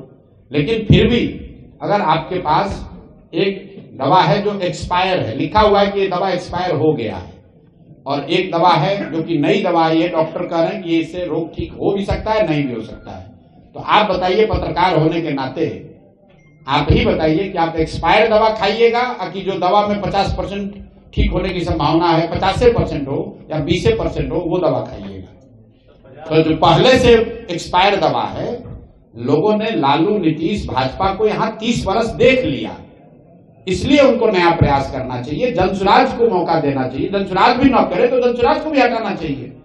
लोकतंत्र में आपको 5 वर्ष में मौका आता है। आप कह रहे हैं कि नेता लोग ठग रहा है, तो भाई जो नेता ठग रहा है उसको दोबारा मत चुनो। जनसुराज वाले कितना दिन ठग लेंगे? 5 ही साल तो ठगेंगे। बिहार की दुर्दशा तो 75 साल से है, कम से कम 35 साल से तो लालू नीतीश ही आप कर रहे हैं।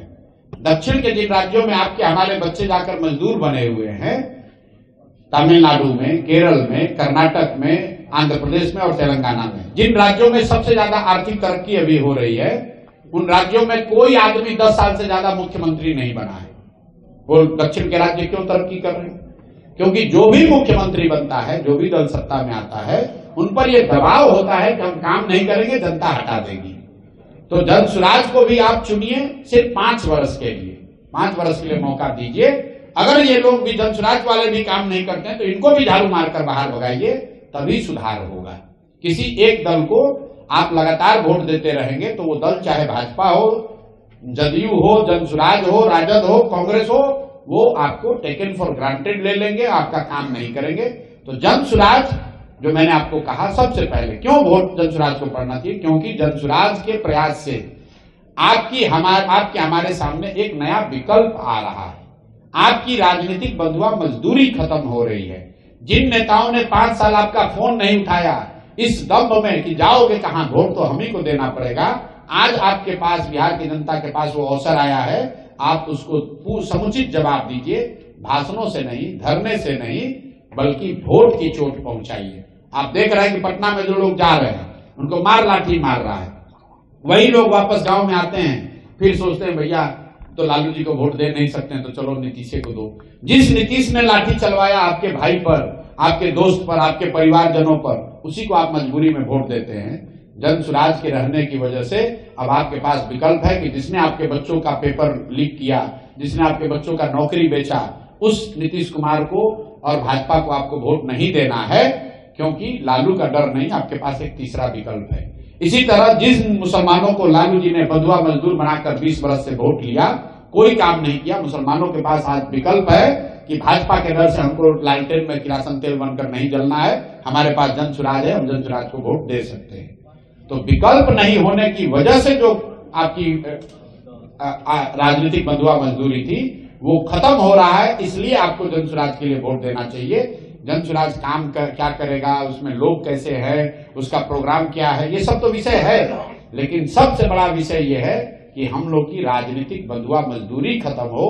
देश को आजादी मिल गई, लेकिन बिहार में लोगों को राजनीतिक आजादी अभी भी नहीं मिली हुई है, और उस आजादी के प्रयास में सबसे बड़ा योगदान अभी जनसुराज का है। पहला दल है जो पिछले 3 वर्ष में सब समाज के वर्गों को लेकर एक नया विकल्प आपके सामने दे रहा है, इसलिए बिहार की जनता को आपको इसके साथ खड़ा होना चाहिए। क्या लग रहा है निशांत को बिहार विधानसभा चुनाव में लाया जाएगा? मेरा एक अपना व्यक्तिगत सिद्धांत है, जो लोग राजनीति में नहीं है मैं उन पर टीका टिप्पणी नहीं करता हूँ। लालू जी के जो बच्चे राजनीति में नहीं है मैं उन पर टीका टिप्पणी नहीं करता हूँ। नीतीश जी के लड़के जो है वो राजनीति में नहीं है, ये आपका विषय है कि आप उन पर क्या बात कर रहे हैं, मेरा विषय नहीं है। हमारे लिए नीतीश जी राजनीति में है, वो मुख्यमंत्री, हम उन पर बात करेंगे, उनकी नीतियों पर बात करेंगे, उनके काम या सफलता असफलता पर बात करेंगे। उनके बच्चे क्या कह रहे हैं, उनके प्राइवेट लाइफ में क्या हो रहा है, ये मेरा विषय नहीं है। दिल्ली में कांग्रेस और भाजपा के अलावा दिल्ली वासियों के लिए कोई विकल्प नहीं था। एक अरविंद केजरीवाल आए, 10 साल सत्ता में रहे। दिल्ली में क्या हुआ, उस परिदृश्य में आप अपनी पार्टी को कैसे देख रहे हैं? दिल्ली में क्या हुआ, कम से कम वहां की जनता के पास 3 विकल्प है। जनता लोकतंत्र के हिसाब से उनको 10 साल का मौका दिया। जब उन्होंने जनता के हिसाब से काम नहीं किया तो आम आदमी पार्टी को झाड़ू मार के बाहर कर दिया, दूसरे को मौका दे दिया। 10 साल में फिर जो लॉस हुआ दिल्ली, अरे आप लॉस हुआ आप कैसे जानते हैं? आप दिल्ली के वोटर हैं। जिस दिन जनता को फायदा दिखा उनको दोबारा मौका दिया। जिस दिन नहीं, बिल्कुल ठीक बात है। जिस दिन दिल्ली चुनाव का सर्वे, अरे सुनो भाई, आप उसी आधार पर जनता के बेस पर मैं बोल रहा हूँ। ठीक, आप ज्यादा आपको जानकारी है, हम तो उतना नहीं जानते, हम तो बिहार में हैं। मैं ये कह रहा हूं कि दिल्ली की जनता को जब तक आम आदमी पार्टी की सरकार से, उनके प्रयास से उनकी संतुष्टि रही तब तक उनको वोट दिया। जिस दिन उनके काम से उनकी संतुष्टि नहीं है तो उनको हटाकर भाजपा को दे दिया। भाजपा वाले काम नहीं करेंगे, अगली बार किसी दूसरे को दे देंगे। मजबूरी दिल्ली के लोगों को नहीं है कि हमारे पास विकल्प नहीं है। उन्होंने अपने लिए 3 ऑप्शन रखे हैं। लोकतंत्र में सबसे जरूरी इस बात का है कि आपके सामने विकल्प रहे, ताकि आपको कोई बंधुआ मजदूर न समझे। दल का स्वरूप बड़ा हो गया है तो जरूरी नहीं है कि हर गतिविधि और हर व्यक्ति के बारे में मुझे ही जानकारी हो, लेकिन बाकी आपके जो सवाल है, मैं आपके सवालों का जवाब देने के लिए यहाँ बैठा हुआ हूँ। बहुत बहुत धन्यवाद। चंपारण एनडीए का गढ़ रहा है और महागठबंधन को कभी सफलता नहीं मिल रही है, तो लगता है कि जनसुराज यहाँ इसमें जगह बना पाएगा? एनडीए का गढ़ अभी तक रहा है, और एनडीए का गढ़ इसलिए नहीं रहा है कि यहाँ पर एनडीए की बहुत बड़ी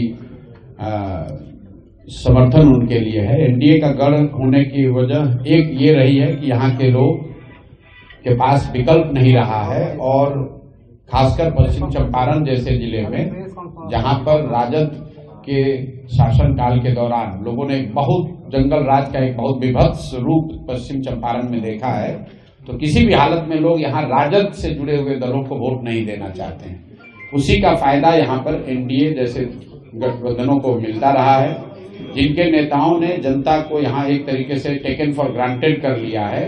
उनको मालूम है कि राजद को तो लोग वोट देंगे नहीं, क्योंकि वो वापस जंगल राज का वो विभत्स चेहरा देखना नहीं चाहते हैं, तो मजबूरी में लोग उन्हीं को वोट देते रहे। लेकिन जैसे ही अभी जनसुराज का विकल्प जनता के सामने आएगा, अब देखेंगे कि चंपारण में जनसुराज को बहुत बड़ी सफलता मिलेगी।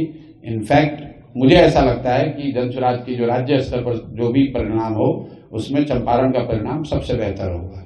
आज की जो सभा है, क्या यह चुनावी सभा मानी जाए और हुंकार मानी जाए जनसुराज की और प्रशांत किशोर की? नहीं, ये जनसुराज दल बनने के बाद जो राजनीतिक कार्यकर्ता सहयोगी जुड़े हुए हैं, ये उनकी ताकत है, ये उनका प्रयास है। प्रशांत किशोर तो जैसा कि आपने देखा आपके जिले में, हम तो 5, 10, 20, 25, 50 आदमी के साथ पैदल चले हैं, गांव गए हैं। टोटल 55 दिन हम यहाँ पर पैदल चले हैं। तब तो इतनी कोई दल नहीं था, इतना बड़ा संगठन नहीं था। तब तो इस सिर्फ विचार को, इस प्रयास को लेकर ही हम लोग गांव गए थे।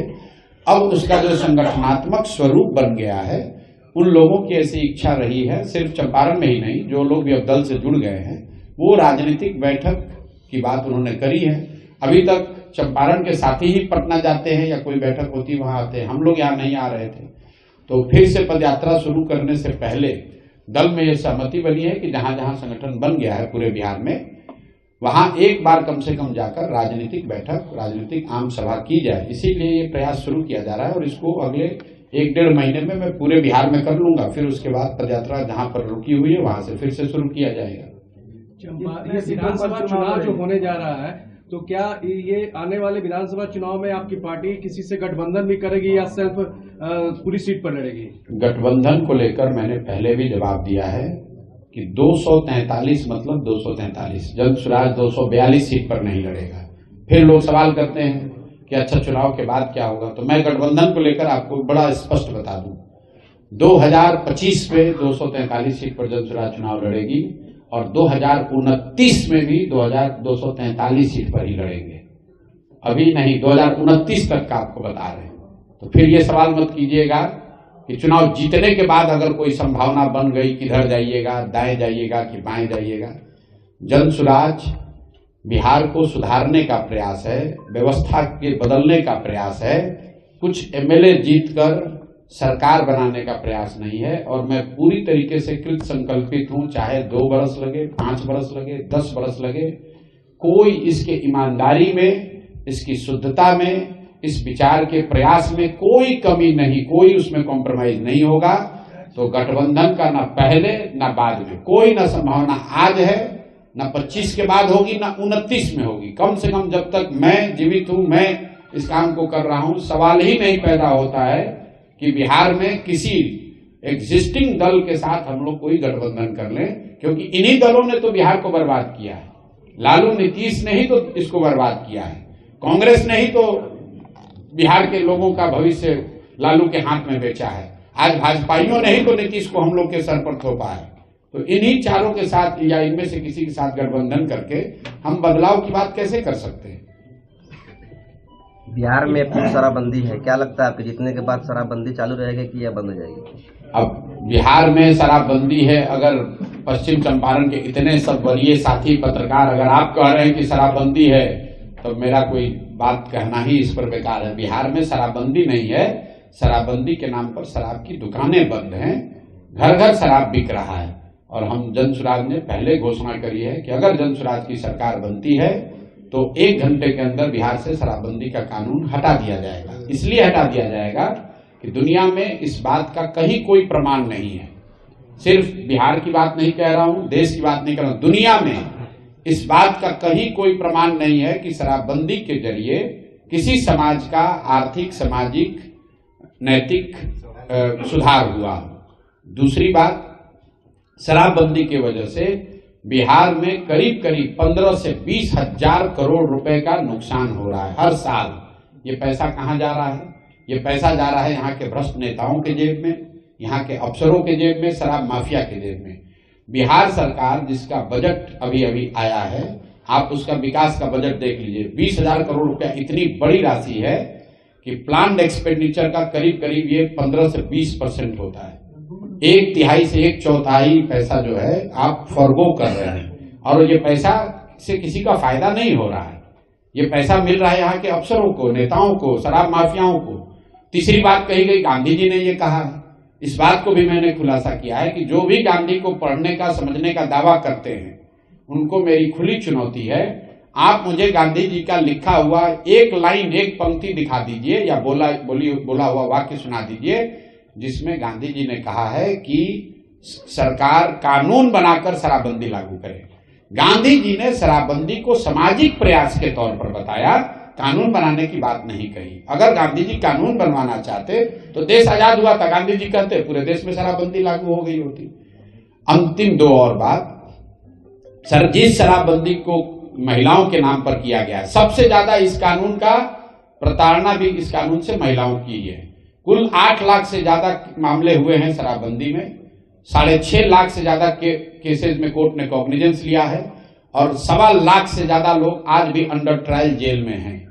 जो लोग जेल में आज बंद हैं, ज्यादातर ये लोग समाज के गरीब और पिछड़े समाज के लोग हैं, जिनको कोई वकील नहीं मिल रहा है, जिनका कोई कोर्ट में केस लड़ने वाला नहीं है, वही लोग आज जेल में बंद हैं। तो जो लोग सामाजिक न्याय की बात कर रहे हैं वो ये भी बताएं कि शराबबंदी से सबसे बड़ा नुकसान किसको हुआ है। जो सरकार में ऊपर बैठा हुआ है, नीतीश कुमार के अगल बगल बैठा है, वो तो शराब का धंधा कर रहा है, वो करोड़ों रुपया कमा रहा है, और गरीब आदमी कहीं पकड़ लिया गया उसको आप पकड़ के जेल में कर देते हैं। तो ये बिल्कुल हम लोग इस नीति के खिलाफ हैं, इसके हटाने के पक्षधर हैं, और जैसे ही जनसुराज की सरकार बनेगी इसको हटा दिया जाएगा। कई लोग कहते हैं कि भैया ये कीजिएगा तो महिला वोट नहीं देगी, तो मैं हमेशा आपको कहता हूं कि जनसुराज में मैंने इस अभियान को शुरू करते समय एक अपने आप से वादा किया है कि 10 वर्ष मैंने बहुत नेताओं और दलों के साथ काम किया। कई बार हम लोग जानते हैं कि ये बात गलत है, फिर भी वोट के लिए वो बात बोली जाती है, लेकिन इस अभियान में मैंने ये संकल्प लिया है कि मुझे जो बात सही लगेगी मैं बोलूंगा वही। आपको अच्छा लगे तो जुड़िए, नहीं अच्छा लगता है तो कोई बात नहीं है, लेकिन उस पर कोई कॉम्प्रोमाइज होने वाला नहीं है। बिहार में डोमिसाइल नीति नहीं लागू होने के कारण बहुत सारे ऐसे बिहार के युवक हैं जो बेरोजगार हो रहे हैं, नौकरी से वंचित रह रहे हैं। क्या डोमिसाइल नीति पर कुछ कहेंगे? बिल्कुल कहेंगे। देखिए, डोमिसाइल नीति क्यों नहीं बिहार में डोमिसाइल लागू है? इसलिए नहीं लागू है कि हम लोग के मुखिया नीतीश कुमार जी को हर 6 महीने साल भर पर यह फितूर रहता है कि हम देश के प्रधानमंत्री बन सकते हैं। तो उनको लगता है कि दूसरे राज्यों के 10, 20, 50 बच्चों को भी अगर नौकरी यहाँ मिलेगी तो दूसरे राज्य में लोग जाकर कहेगा कि भाई नीतीश कुमार बहुत अच्छा सरकार चला रहा है, वहां हमको वोट मिलेगा। वरना कोई वजह नहीं है कि बिहार जैसे गरीब राज्य में जहां पर से 50 लाख से ज्यादा लोग 6 से 8 हजार 10 हजार रुपए की मजदूरी के लिए बाहर जा रहे हैं, वहां पर जो भी सरकारी नौकरी निकल रही है उसमें 50% से ज्यादा लोग यहां से बाहर के लोगों को आकर नौकरी मिल रही है। लेकिन जितना नीतीश कुमार इसके लिए जिम्मेवार हैं उतना ही भाजपा ही जिम्मेवार है। देखिए ये जो भाजपाई हैं यहाँ पर, ये बिल्कुल बड़े होशियारी से सत्ता में भी हैं और कोई जिम्मेवारी भी नहीं लेते हैं। आप लोग सब यहाँ चंपारण के पत्रकार हैं, आपने कहा कि भाजपा का ये गढ़ है। जरा भाजपाइयों से पूछिए कि भाई शराबबंदी से इतना ही फायदा है तो देश में तो तुम्हारी सरकार है, तुम देश में इसको काहे नहीं लागू करा देते हो? बगल में योगी जी काहे नहीं लागू कर दे रहे हैं शराबबंदी? जरा भाजपाइयों से पूछिए तो। अगर इतना बढ़िया ये कानून है तो बिहार के लोग ही इसका मजाक क्यों ले रहे हैं? तुम यूपी के लोगों को भी मजा दिलवाओ भाई, तुम देश में भी लागू करा दो। ये जो भाजपा की दो मोहित नीति है, यही काम तो कांग्रेस ने किया है। देश में बैठकर आप इकोनॉमिक ग्रोथ की बात कर रहे हैं और बिहार में आप बिहार को हवाले कर दिया लालू के जंगल राज के। वही काम भाजपा वाले कर रहे हैं। देश में आप विकास, तरक्की, फैक्ट्री की बात कर रहे हैं और बिहार में आकर शराबबंदी और 5 किलो अनाज, मंदिर मस्जिद की बात कर रहे हैं। तो मैं हमेशा कहता हूं कि बिहार के बर्बादी के लिए लालू और नीतीश जिम्मेवार है, लेकिन इसके असली गुनाहगार कांग्रेस और भाजपा ही हैं। क्योंकि लालू जी को इस राज्य की जनता ने सिर्फ एक बार वोट दिया है 1995 में। लालू जी को कभी बहुमत बिहार की जनता ने नहीं दिया है, लेकिन 15 साल से ज्यादा लालू जी ने राज किया कांग्रेस के बैसाखी से। उसी तरह नीतीश कुमार को बिहार की जनता ने सिर्फ एक बार वोट दिया है, 117 एमएलए जिताया था 2010 में। उसके अलावा जितनी बार मुख्यमंत्री नीतीश कुमार रहे हैं, ज्यादातर समय भाजपा के सपोर्ट से रहे हैं। तो अगर नीतीश सरकार के खिलाफ लोगों में गुस्सा है, नीतीश कुमार गलत कुछ कर रहे हैं, तो उसका असली गुनाहगार भाजपा ही है। ये दूसरे राज्य में दूसरे के पार्टियों को तोड़कर अपना सरकार बनाते हैं, विधायकों को खरीद कर सरकार बनाते हैं। बिहार में ऐसा कैसे है कि इनका 75 विधायक है, सामने से नीतीश कुमार का 42 विधायक है और नीतीश कुमार मुख्यमंत्री हैं। सामाजिक समीकरण के नाम पर कि 12 गो एमपी का समर्थन दिल्ली में मिलता रहे, बिहार के बच्चे अगर भोग रहे हैं तो भोगे, बिहार के बच्चे पलायन कर रहे हैं, इनको कोई उसकी चिंता नहीं है। मोदी जी आए कह रहे हैं कि बिहार का लाडला मुख्यमंत्री है। ये नहीं कहा कि यही लाडला, हम तो अपील कर रहे हैं आपके जरिए भाजपाइयों को, माननीय मुख्य प्रधानमंत्री मोदी जी को, कि अगली बार जब अमित शाह जी और मोदी जी आए तो उनको ये घोषणा करनी चाहिए कि यही लाडले व्यक्ति अगले 5 वर्ष भी मुख्यमंत्री रहेंगे। वो घोषणा कर दें। चंपारण में अगर एक सीट पर भाजपा न हारी तो आप हमसे पूछ लीजिएगा, खाली ये घोषणा कर दें। ये लोग नीतीश को आगे मुखौटा बनाकर किसी तरह वोट लेना चाहते हैं। जीतने के बाद नीतीश का भी गला काटेंगे और इस बार अपना मुख्यमंत्री बनाएंगे। नीतीश कुमार के द्वारा प्रधानमंत्री नरेंद्र मोदी के पैर छूने पर आपने बिहारियों के अपमान बताया था। बिल्कुल बताया था।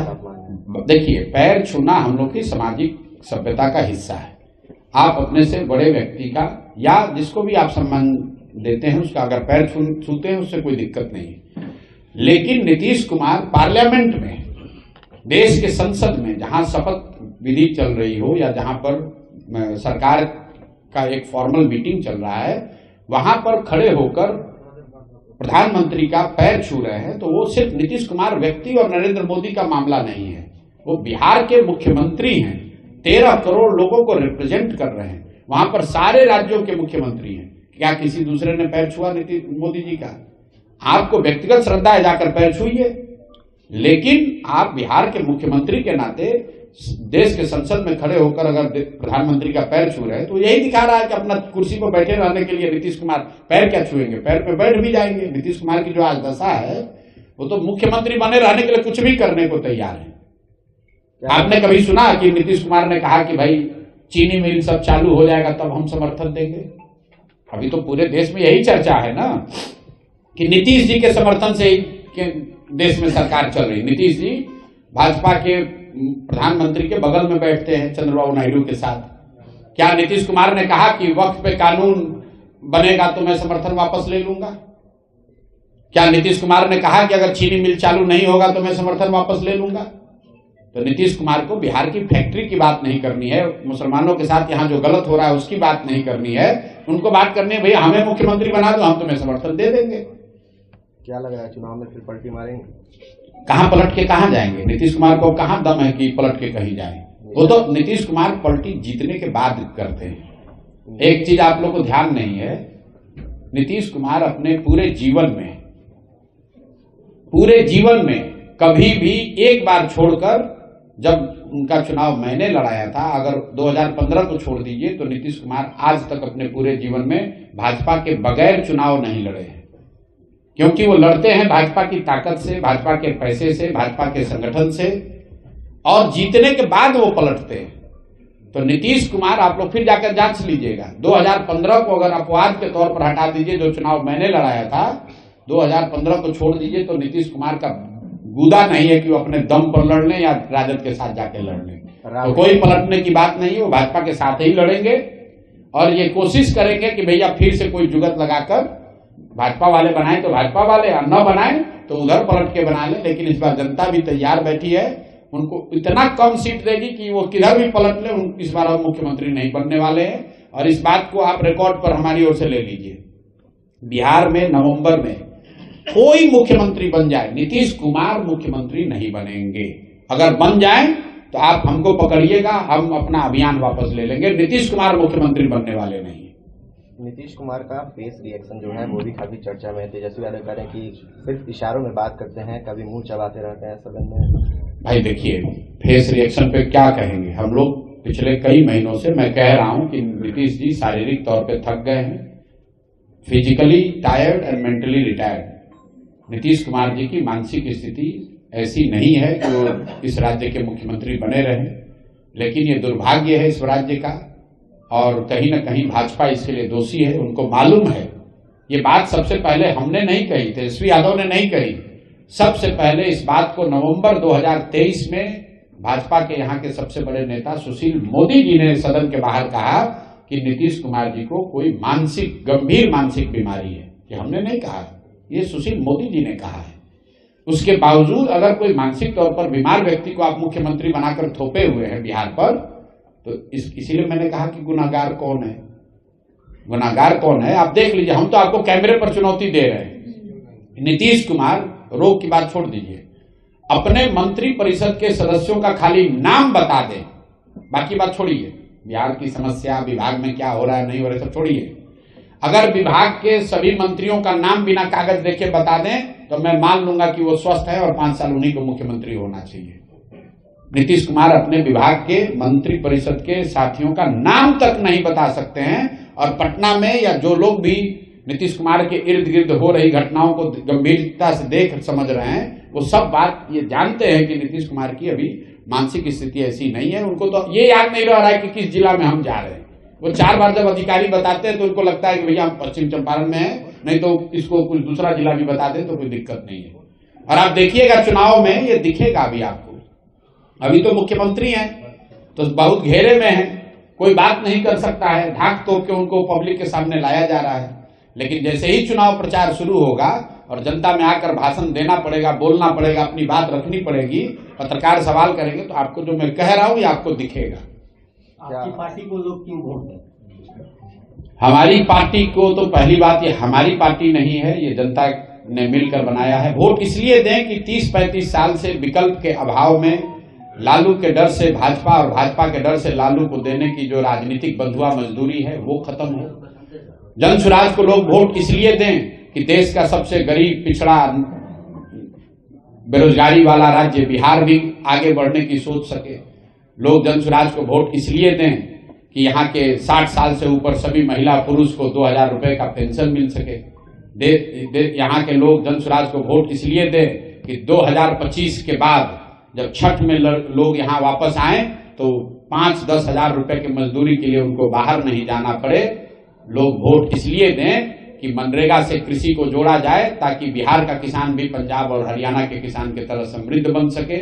लोग वोट इसलिए दें कि यहाँ विद्यालय से खिचड़ी बंटना बंद हो, सही में पढ़ाई की शुरुआत हो, और गरीब से गरीब का बच्चा भी बढ़िया अंग्रेजी स्कूल में पढ़ सके, ये व्यवस्था बने, इसलिए जनसुराज को वोट दें। सिर्फ भाजपा से डरकर लालू को वोट न देते रहें, लालू से डरकर भाजपा को वोट न देते रहें, और विकल्प नहीं होने की वजह से 30-35 बरस से जो आपकी राजनीतिक बंधुआ मजदूरी है, उससे आजादी के लिए जनसुराज को वोट दें। सर, एक सवाल रहेगा। आपने कहा था लालू के समय जंगल राज था, उस जंगल राज से मुक्ति मिली और नीतीश की सरकार में कलम की डकैती शुरू हो गई, अफसरशाही है। कोई ऐसा विभाग नहीं है जहां बिना पैसे के काम होते हो। अधिकारी कार्यालय इसलिए जाते हैं कि पैसा लेकर ही काम करेंगे, और उनकी जो सैलरी आती है वह उनके किसी अन्य कार्यों में जाते हैं। क्या जनसुराज की सरकार बिहार में बनती है तो यह कलम की लूट पर रोक लगेगी?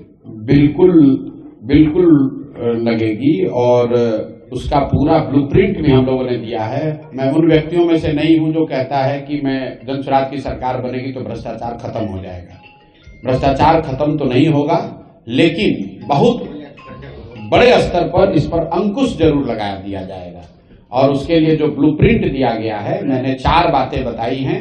दुनिया में जहां कहीं भी, जिन देशों में भी भ्रष्टाचार पर अंकुश लगाया गया, दुनिया के जो सबसे ईमानदार देश हैं, जो सबसे ईमानदार व्यवस्था है, फिनलैंड है, स्वीडन है, डेनमार्क है, न्यूजीलैंड है, उन व्यवस्थाओं को अगर आप ध्यान से जाकर देखिएगा, वहां पर लोगों ने वहां की व्यवस्था में 4 बात को किया है।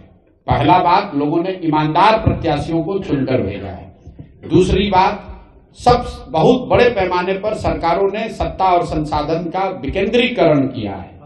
तो हम लोग यहाँ चाहते हैं, इसीलिए जनसुराज का नारा है सही लोग, मजबूत आदमी नहीं, गलत आदमी नहीं, चाहे कमजोर व्यक्ति हो लेकिन ईमानदार हो, सही हो, उसको ही चुनाव में हम लोग उतारेंगे। दूसरी बात, अगर जनसुराज की सरकार बनती है तो बड़े पैमाने पर सत्ता और संसाधन का विकेंद्रीकरण होगा। कम से कम 1/3 विकास की राशि पंचायती राज व्यवस्था के चुने हुए प्रतिनिधियों के जरिए खर्च की जाए। तीसरी बात, जन भागीदारी, जो भी योजना बनती है उसमें जनता को पता तो चले कि उनका अधिकार क्या है। और चौथा जो उसका पिलर है, बड़े पैमाने पर टेक्नोलॉजी का प्रयोग। जैसे आप देखिए, सरकार यहां जबरदस्ती स्मार्ट मीटर लगा रही है बिजली का। किसी ने नहीं पूछा कि भाई जब तुम नल जल योजना बना रहे थे, अगर तुमने नल जल योजना में स्मार्ट मीटर लगा दिया होता तो पटना में बैठे बैठे पता चलता कि कौन सा मोटर ऑन हुआ, कितना पानी निकला, किसने कितना पानी कंज्यूम किया, तो वो तो भ्रष्टाचार पूरा उसमें कम हो जाता। अभी सरकार को पता ही नहीं कि कितना नल जल योजना कब चल रही है कि नहीं चल रही है। तो ये 4 जो सिद्धांत हैं, राजनीतिक लड़ाई में, लोकतांत्रिक लड़ाई में शुचिता आए, इसके लिए अच्छे लोगों का चुनाव, जो लोग चुनकर आए, व्यवस्था बने, उसमें बड़े स्तर पर सत्ता और संसाधन का विकेंद्रीकरण। तीसरा, जन भागीदारी, और चौथा, बड़े पैमाने पर टेक्नोलॉजी का प्रयोग। इन 4 चीजों से बिहार में बहुत बड़े स्तर पर भ्रष्टाचार पर अंकुश लगाया जा सकेगा। इसलिए नहीं कि मैं कह रहा हूं, क्योंकि दुनिया में इस बात का प्रमाण है कि जिन देशों में भी, जिन राज्यों में भी भ्रष्टाचार पर अंकुश लगाया गया है, वो इन्हीं 4 माध्यमों से ये अंकुश लगाया जा सका है। नीतीश कुमार के बेटे निशांत कर सकते हैं या दूसरे पार्टी छोड़ दिया जाता है, वही अच्छा है क्या है? अच्छे लोगों का मतलब ये है कि आप बालू माफिया नहीं है। अच्छे लोगों का मतलब ये है कि आप शराब माफिया नहीं है। अच्छे लोगों का मतलब ये नहीं है कि आप सिर्फ इसलिए चुनाव लड़ रहे हैं क्योंकि आपके बाबूजी विधायक और मंत्री थे। अच्छे लोगों का मतलब ये नहीं है कि आप इसलिए चुनाव लड़ने के अधिकारी हैं क्योंकि आपके जाति की सबसे बड़ी संख्या उस विधानसभा में है। अच्छे लोगों का मतलब ये है जिसको समाज में कम से कम लोग ये कहते हैं कि नहीं, आदमी कमजोर है, अच्छा है, लेकिन समाज के लिए कुछ करने वाले हैं, कुछ करने की सोच रखते हैं, कर पाए न कर पाए लेकिन करने की सोच रखते हैं।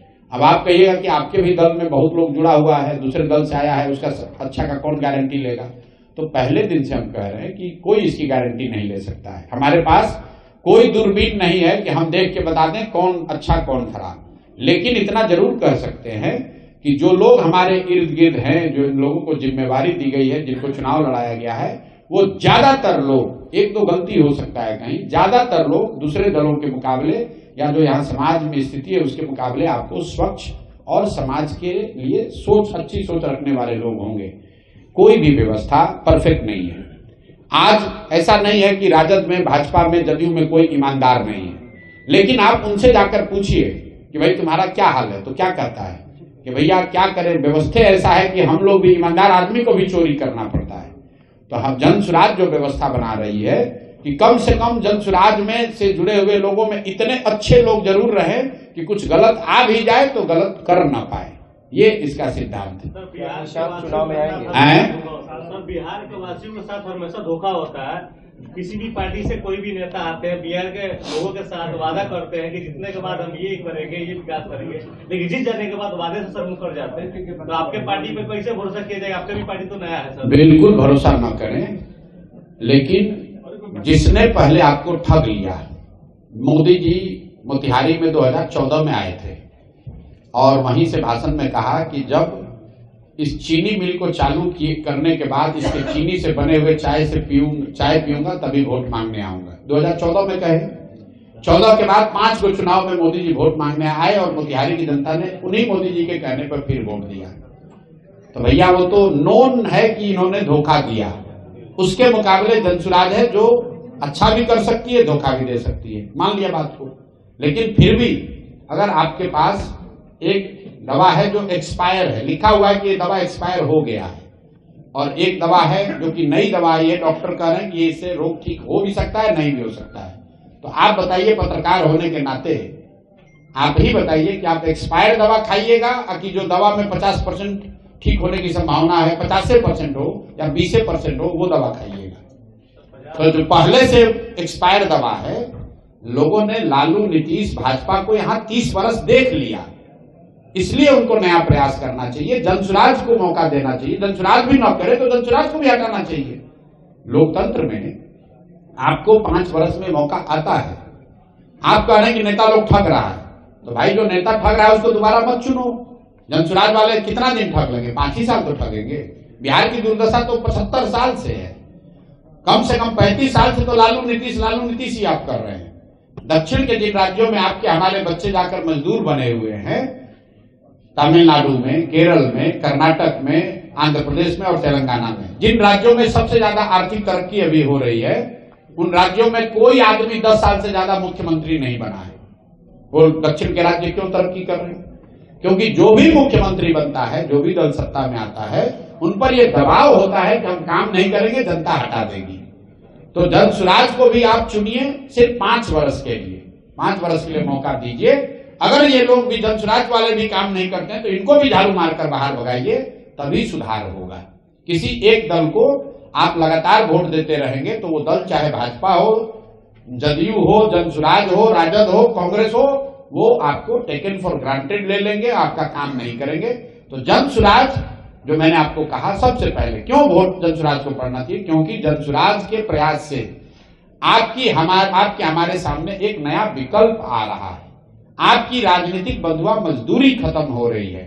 जिन नेताओं ने 5 साल आपका फोन नहीं उठाया, इस दम्भ में कि जाओगे कहां, वोट तो हम ही को देना पड़ेगा, आज आपके पास, बिहार की जनता के पास वो अवसर आया है। आप उसको समुचित जवाब दीजिए, भाषणों से नहीं, धरने से नहीं, बल्कि वोट की चोट पहुंचाइए। आप देख रहे हैं कि पटना में जो लोग जा रहे हैं, उनको मार लाठी मार रहा है, वही लोग वापस गांव में आते हैं, फिर सोचते हैं भैया तो लालू जी को वोट दे नहीं सकते हैं, तो चलो नीतीश को दो। जिस नीतीश ने लाठी चलवाया आपके भाई पर, आपके दोस्त पर, आपके परिवारजनों पर, उसी को आप मजबूरी में वोट देते हैं। जनसुराज के रहने की वजह से अब आपके पास विकल्प है कि जिसने आपके बच्चों का पेपर लीक किया, जिसने आपके बच्चों का नौकरी बेचा, उस नीतीश कुमार को और भाजपा को आपको वोट नहीं देना है, क्योंकि लालू का डर नहीं, आपके पास एक तीसरा विकल्प है। इसी तरह जिन मुसलमानों को लालू जी ने बंधुआ मजदूर बनाकर 20 वर्ष से वोट लिया, कोई काम नहीं किया, मुसलमानों के पास आज विकल्प है कि भाजपा के डर से हमको लालटेन में किरासन तेल बनकर नहीं जलना है, हमारे पास जनसुराज है, हम जनसुराज को वोट दे सकते हैं। तो विकल्प नहीं होने की वजह से जो आपकी राजनीतिक बंधुआ मजदूरी थी वो खत्म हो रहा है, इसलिए आपको जनसुराज के लिए वोट देना चाहिए। जनसुराज काम क्या करेगा, उसमें लोग कैसे हैं, उसका प्रोग्राम क्या है, ये सब तो विषय है, लेकिन सबसे बड़ा विषय ये है कि हम लोग की राजनीतिक बंधुआ मजदूरी खत्म हो। देश को आजादी मिल गई, लेकिन बिहार में लोगों को राजनीतिक आजादी अभी भी नहीं मिली हुई है, और उस आजादी के प्रयास में सबसे बड़ा योगदान अभी जनसुराज का है। पहला दल है जो पिछले 3 वर्ष में सब समाज के वर्गों को लेकर एक नया विकल्प आपके सामने दे रहा है। इसलिए बिहार की जनता को आपको इसके साथ खड़ा होना चाहिए। क्या लग रहा है निशांत को बिहार विधानसभा चुनाव में लाया जाएगा? मेरा एक अपना व्यक्तिगत सिद्धांत है, जो लोग राजनीति में नहीं है मैं उन पर टीका टिप्पणी नहीं करता हूं। लालू जी के जो बच्चे राजनीति में नहीं है मैं उन पर टीका टिप्पणी नहीं करता हूं। नीतीश जी के लड़के जो है वो राजनीति में नहीं है। ये आपका विषय है कि आप उन पर क्या बात कर रहे हैं, मेरा विषय नहीं है। हमारे लिए नीतीश जी राजनीति में है, वो मुख्यमंत्री, हम उन पर बात करेंगे, उनकी नीतियों पर बात करेंगे, उनके काम या सफलता असफलता पर बात करेंगे। उनके बच्चे क्या कह रहे हैं, उनके प्राइवेट लाइफ में क्या हो रहा है, ये मेरा विषय नहीं है। आपने विकल्प की बात, एक मिनट, दिल्ली में कांग्रेस और भाजपा के अलावा दिल्ली वासियों के लिए कोई विकल्प नहीं था। एक अरविंद केजरीवाल आए, 10 साल सत्ता में रहे। दिल्ली में क्या हुआ, उस परिदृश्य में आप अपनी पार्टी को कैसे देख रहे हैं? दिल्ली में क्या हुआ, कम से कम वहां की जनता के पास 3 विकल्प है। जनता लोकतंत्र के हिसाब से उनको 10 साल का मौका दिया। जब उन्होंने जनता के हिसाब से काम नहीं किया तो आम आदमी पार्टी को झाड़ू मार के बाहर कर दिया, दूसरे को मौका दे दिया। 10 साल में फिर जो लॉस हुआ दिल्ली, अरे आप लॉस हुआ आप कैसे जानते हैं? आप दिल्ली के वोटर हैं। जिस दिन जनता को फायदा दिखा उनको दोबारा मौका दिया। जिस दिन नहीं, बिल्कुल ठीक बात है। जिस दिन दिल्ली चुनाव का सर्वे, अरे सुनो भाई, आप उसी आधार पर जनता के बेच कर मैं बोल रहा हूँ। ठीक, आप ज्यादा आपको जानकारी है, हम तो इतना नहीं जानते, हम तो बिहार में हैं। मैं ये कह रहा हूं कि दिल्ली की जनता को जब तक आम आदमी पार्टी की सरकार से, उनके प्रयास से उनकी संतुष्टि रही तब तक उनको वोट दिया। जिस दिन उनके काम से उनकी संतुष्टि नहीं है तो उनको हटाकर भाजपा को दे दिया। भाजपा वाले काम नहीं करेंगे, अगली बार किसी दूसरे को दे देंगे। मजबूरी दिल्ली के लोगों को नहीं है कि हमारे पास विकल्प नहीं है। उन्होंने अपने लिए 3 ऑप्शन रखे हैं। लोकतंत्र में सबसे जरूरी इस बात का है कि आपके सामने विकल्प रहे, ताकि आपको कोई बंधुआ मजदूर न समझे। दल का स्वरूप बड़ा हो गया है तो जरूरी नहीं है कि हर गतिविधि और हर व्यक्ति के बारे में मुझे ही जानकारी हो। लेकिन बाकी आपके जो सवाल है, मैं आपके सवालों का जवाब देने के लिए यहाँ बैठा हुआ हूँ। बहुत बहुत धन्यवाद। चंपारण एनडीए का गढ़ रहा है और महागठबंधन को कभी सफलता नहीं मिल रही है, तो लगता है कि जनसुराज यहाँ इसमें जगह बना पाएगा? एनडीए का गढ़ अभी तक रहा है, और एनडीए का गढ़ इसलिए नहीं रहा है कि यहाँ पर एनडीए की बहुत बड़ी समर्थन उनके लिए है। एनडीए का गढ़ होने की वजह एक ये रही है कि यहाँ के लोग के पास विकल्प नहीं रहा है, और खासकर पश्चिम चंपारण जैसे जिले में जहाँ पर राजद के शासनकाल के दौरान लोगों ने बहुत जंगल राज का एक बहुत विभत्स रूप पश्चिम चंपारण में देखा है, तो किसी भी हालत में लोग यहाँ राजद से जुड़े हुए दलों को वोट नहीं देना चाहते हैं। उसी का फायदा यहाँ पर एनडीए जैसे गठबंधनों को मिलता रहा है, जिनके नेताओं ने जनता को यहाँ एक तरीके से टेकन फॉर ग्रांटेड कर लिया है। उनको मालूम है कि राजद को तो लोग वोट देंगे नहीं, क्योंकि वो वापस जंगल राज का वो विभत्स चेहरा देखना नहीं चाहते हैं, तो मजबूरी में लोग उन्हीं को वोट देते रहे। लेकिन जैसे ही अभी जनसुराज का विकल्प जनता के सामने आएगा, आप देखेंगे कि चंपारण में जनसुराज को बहुत बड़ी सफलता मिलेगी। इनफैक्ट मुझे ऐसा लगता है कि जनसुराज की जो राज्य स्तर पर जो भी परिणाम हो, उसमें चंपारण का परिणाम सबसे बेहतर होगा। आज की जो सभा है, क्या यह चुनावी सभा मानी जाए और हुंकार मानी जाए जनसुराज की और प्रशांत किशोर की? नहीं, ये जनसुराज दल बनने के बाद जो राजनीतिक कार्यकर्ता सहयोगी जुड़े हुए हैं, ये उनकी ताकत है, ये उनका प्रयास है। प्रशांत किशोर तो जैसा कि आपने देखा आपके जिले में, हम तो 5, 10, 20, 25, 50 आदमी के साथ पैदल चले हैं, गांव गए हैं। टोटल 55 दिन हम यहाँ पर पैदल चले हैं। तब तो इतनी कोई दल नहीं था, इतना बड़ा संगठन नहीं था। तब तो इस सिर्फ विचार को, इस प्रयास को लेकर ही हम लोग गांव गए थे। अब उसका जो संगठनात्मक स्वरूप बन गया है, उन लोगों की ऐसी इच्छा रही है, सिर्फ चंपारण में ही नहीं, जो लोग भी अब दल से जुड़ गए हैं, वो राजनीतिक बैठक की बात उन्होंने करी है। अभी तक चंपारण के साथी ही पटना जाते हैं या कोई बैठक होती वहां आते हैं, हम लोग यहाँ नहीं आ रहे थे। तो फिर से पदयात्रा शुरू करने से पहले दल में यह सहमति बनी है कि जहां जहां संगठन बन गया है पूरे बिहार में, वहां एक बार कम से कम जाकर राजनीतिक बैठक, राजनीतिक आम सभा की जाए। इसीलिए ये प्रयास शुरू किया जा रहा है और इसको अगले 1-1.5 महीने में मैं पूरे बिहार में कर लूंगा। फिर उसके बाद पदयात्रा जहां पर रुकी हुई है वहां से फिर से शुरू किया जाएगा। ये विधानसभा चुनाव जो होने जा रहा है तो क्या ये आने वाले विधानसभा चुनाव में आपकी पार्टी किसी से गठबंधन भी करेगी या सिर्फ पूरी सीट पर लड़ेगी? गठबंधन को लेकर मैंने पहले भी जवाब दिया है कि 243 मतलब 243, जन स्वराज 242 सीट पर नहीं लड़ेगा। फिर लोग सवाल करते हैं कि अच्छा चुनाव के बाद क्या होगा, तो मैं गठबंधन को लेकर आपको बड़ा स्पष्ट बता दूं, 2025 में 243 सीट पर जन स्वराज चुनाव लड़ेगी और 2029 में भी 243 सीट पर ही लड़ेंगे। अभी नहीं, 2029 तक का आपको बता रहे हैं। तो फिर ये सवाल मत कीजिएगा कि चुनाव जीतने के बाद अगर कोई संभावना बन गई, किधर जाइएगा, दाएं जाइएगा कि बाएं जाइएगा। जन स्वराज बिहार को सुधारने का प्रयास है, व्यवस्था के बदलने का प्रयास है, कुछ एमएलए जीतकर सरकार बनाने का प्रयास नहीं है। और मैं पूरी तरीके से कृत संकल्पित हूं, चाहे 2 बरस लगे, 5 बरस लगे, 10 बरस लगे, कोई इसके ईमानदारी में, इसकी शुद्धता में, इस विचार के प्रयास में कोई कमी नहीं, कोई उसमें कॉम्प्रोमाइज नहीं होगा।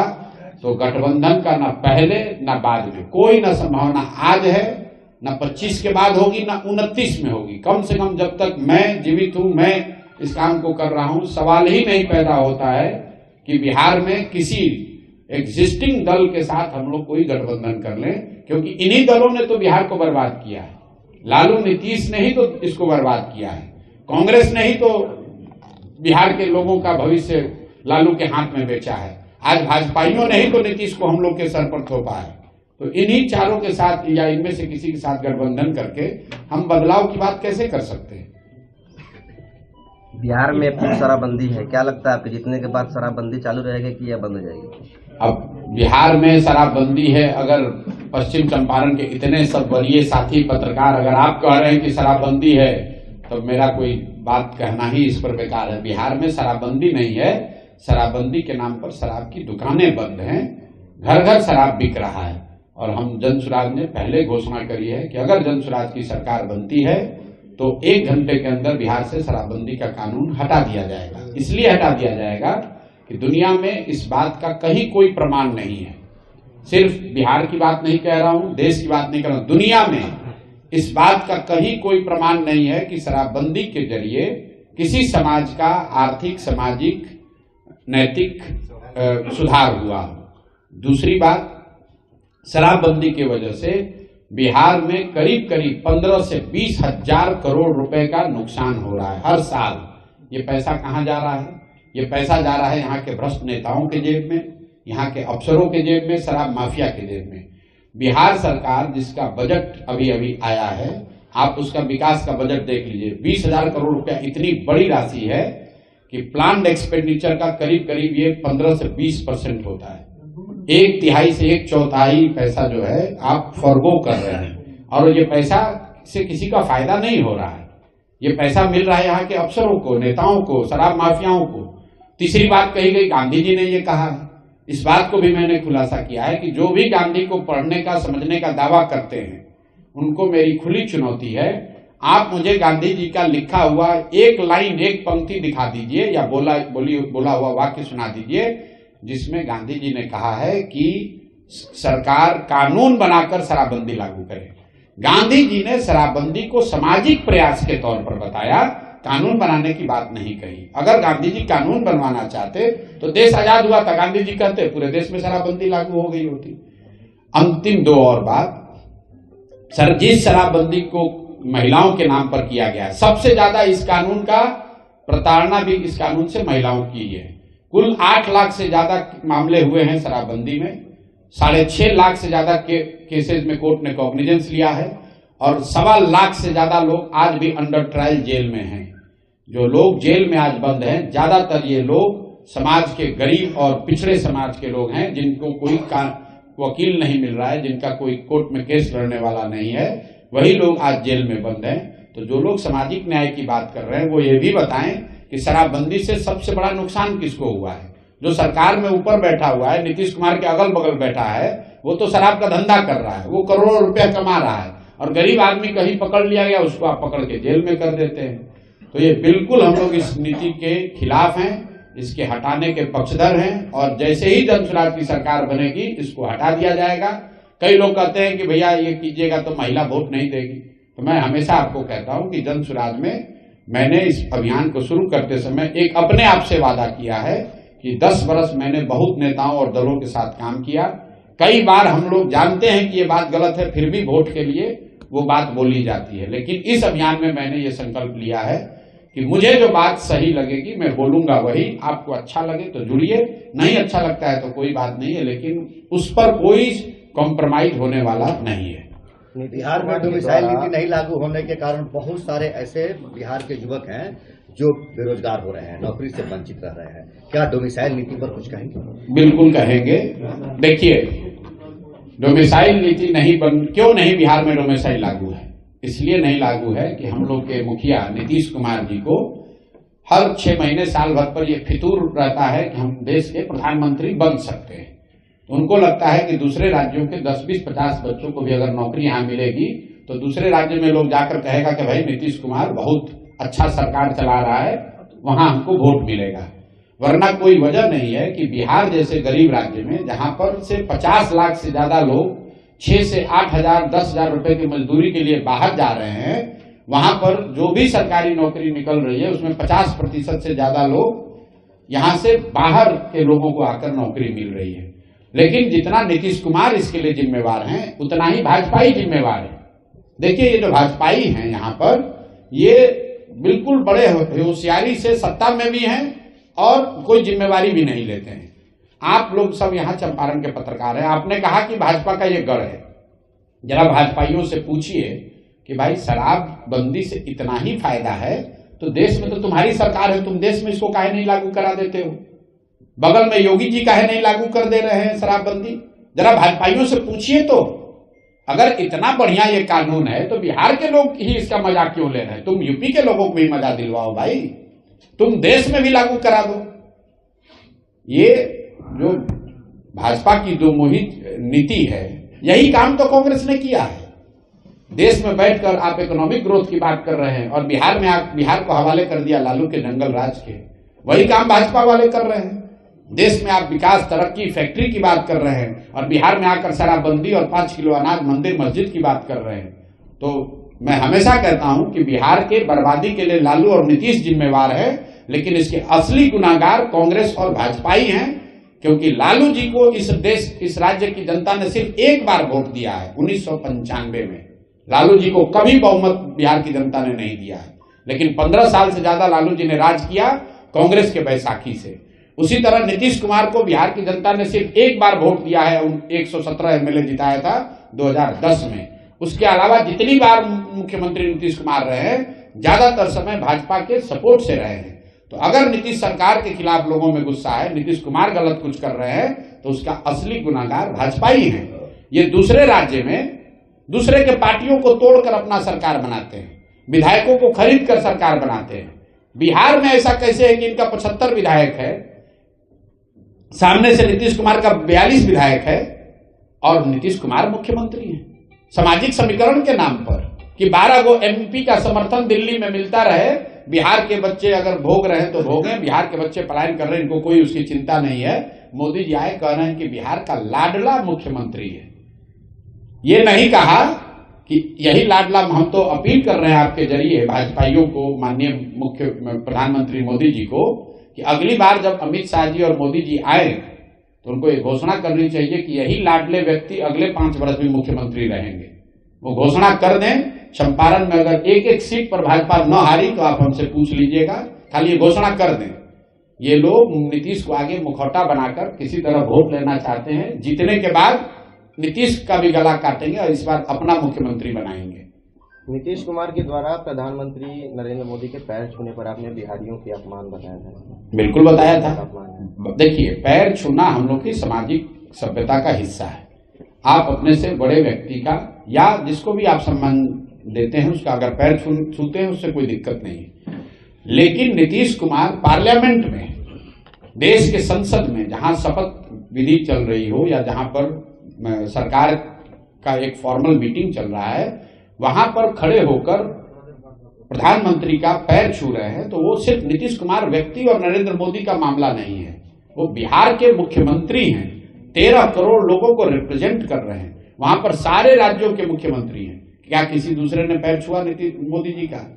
आपको व्यक्तिगत श्रद्धा है, जाकर पैर छुइए, लेकिन आप बिहार के मुख्यमंत्री के नाते देश के संसद में खड़े होकर अगर प्रधानमंत्री का पैर छू रहे हैं तो यही दिखा रहा है कि अपना कुर्सी पर बैठे रहने के लिए नीतीश कुमार पैर क्या छुएंगे, पैर पे बैठ भी जाएंगे। नीतीश कुमार की जो आज दशा है वो तो मुख्यमंत्री बने रहने के लिए कुछ भी करने को तैयार है। आपने कभी सुना कि नीतीश कुमार ने कहा कि भाई चीनी मिल सब चालू हो जाएगा तब हम समर्थन देंगे? अभी तो पूरे देश में यही चर्चा है ना कि नीतीश जी के समर्थन से ही देश में सरकार चल रही। नीतीश जी भाजपा के प्रधानमंत्री के बगल में बैठते हैं चंद्रबाबू नायडू के साथ। क्या नीतीश कुमार ने कहा कि वक्त पे कानून बनेगा तो मैं समर्थन वापस ले लूंगा? क्या नीतीश कुमार ने कहा कि अगर चीनी मिल चालू नहीं होगा तो मैं समर्थन वापस ले लूंगा? तो नीतीश कुमार को बिहार की फैक्ट्री की बात नहीं करनी है, मुसलमानों के साथ यहाँ जो गलत हो रहा है उसकी बात नहीं करनी है। उनको बात करनी है भैया हमें मुख्यमंत्री बना दो, हम तुम्हें समर्थन दे देंगे। क्या लग रहा है चुनाव में फिर पलटी मारेंगे?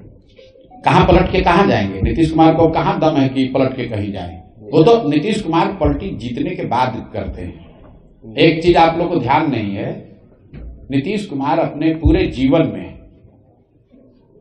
जीवन में कभी भी एक बार छोड़कर, जब उनका चुनाव मैंने लड़ाया था, अगर 2015 को छोड़ दीजिए तो नीतीश कुमार आज तक अपने पूरे जीवन में भाजपा के बगैर चुनाव नहीं लड़े हैं।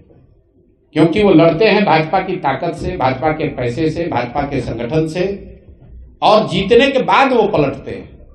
तो नीतीश कुमार आप लोग फिर जाकर जांच लीजिएगा, 2015 को अगर अपवाद के तौर पर हटा दीजिए, जो चुनाव मैंने लड़ाया था 2015 को छोड़ दीजिए, तो नीतीश कुमार का गुदा नहीं है कि वो अपने दम पर लड़ लें या राजद के साथ जाके लड़ लें। तो कोई पलटने की बात नहीं है, वो भाजपा के साथ ही लड़ेंगे और ये कोशिश करेंगे कि भैया फिर से कोई जुगत लगाकर भाजपा वाले बनाए तो भाजपा वाले, और न बनाए तो उधर पलट के बना ले। लेकिन इस बार जनता भी तैयार बैठी है, उनको इतना कम सीट देगी कि वो किधर भी पलट ले, इस बार अब मुख्यमंत्री नहीं बनने वाले हैं। और इस बात को आप रिकॉर्ड पर हमारी ओर से ले लीजिए, बिहार में नवंबर में कोई मुख्यमंत्री बन जाए, नीतीश कुमार मुख्यमंत्री नहीं बनेंगे।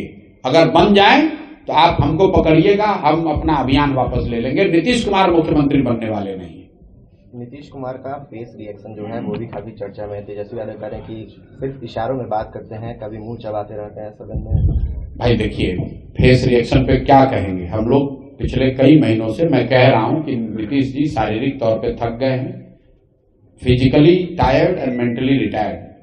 नीतीश कुमार जी की मानसिक स्थिति ऐसी नहीं है कि वो इस राज्य के मुख्यमंत्री बने रहे, लेकिन ये दुर्भाग्य है इस राज्य का, और कहीं न कहीं भाजपा इसके लिए दोषी है। उनको मालूम है, ये बात सबसे पहले हमने नहीं कही, तेजस्वी यादव ने नहीं कही, सबसे पहले इस बात को नवंबर 2023 में भाजपा के यहाँ के सबसे बड़े नेता सुशील मोदी जी ने सदन के बाहर कहा कि नीतीश कुमार जी को कोई गंभीर मानसिक बीमारी है। ये हमने नहीं कहा, ये सुशील मोदी जी ने कहा है।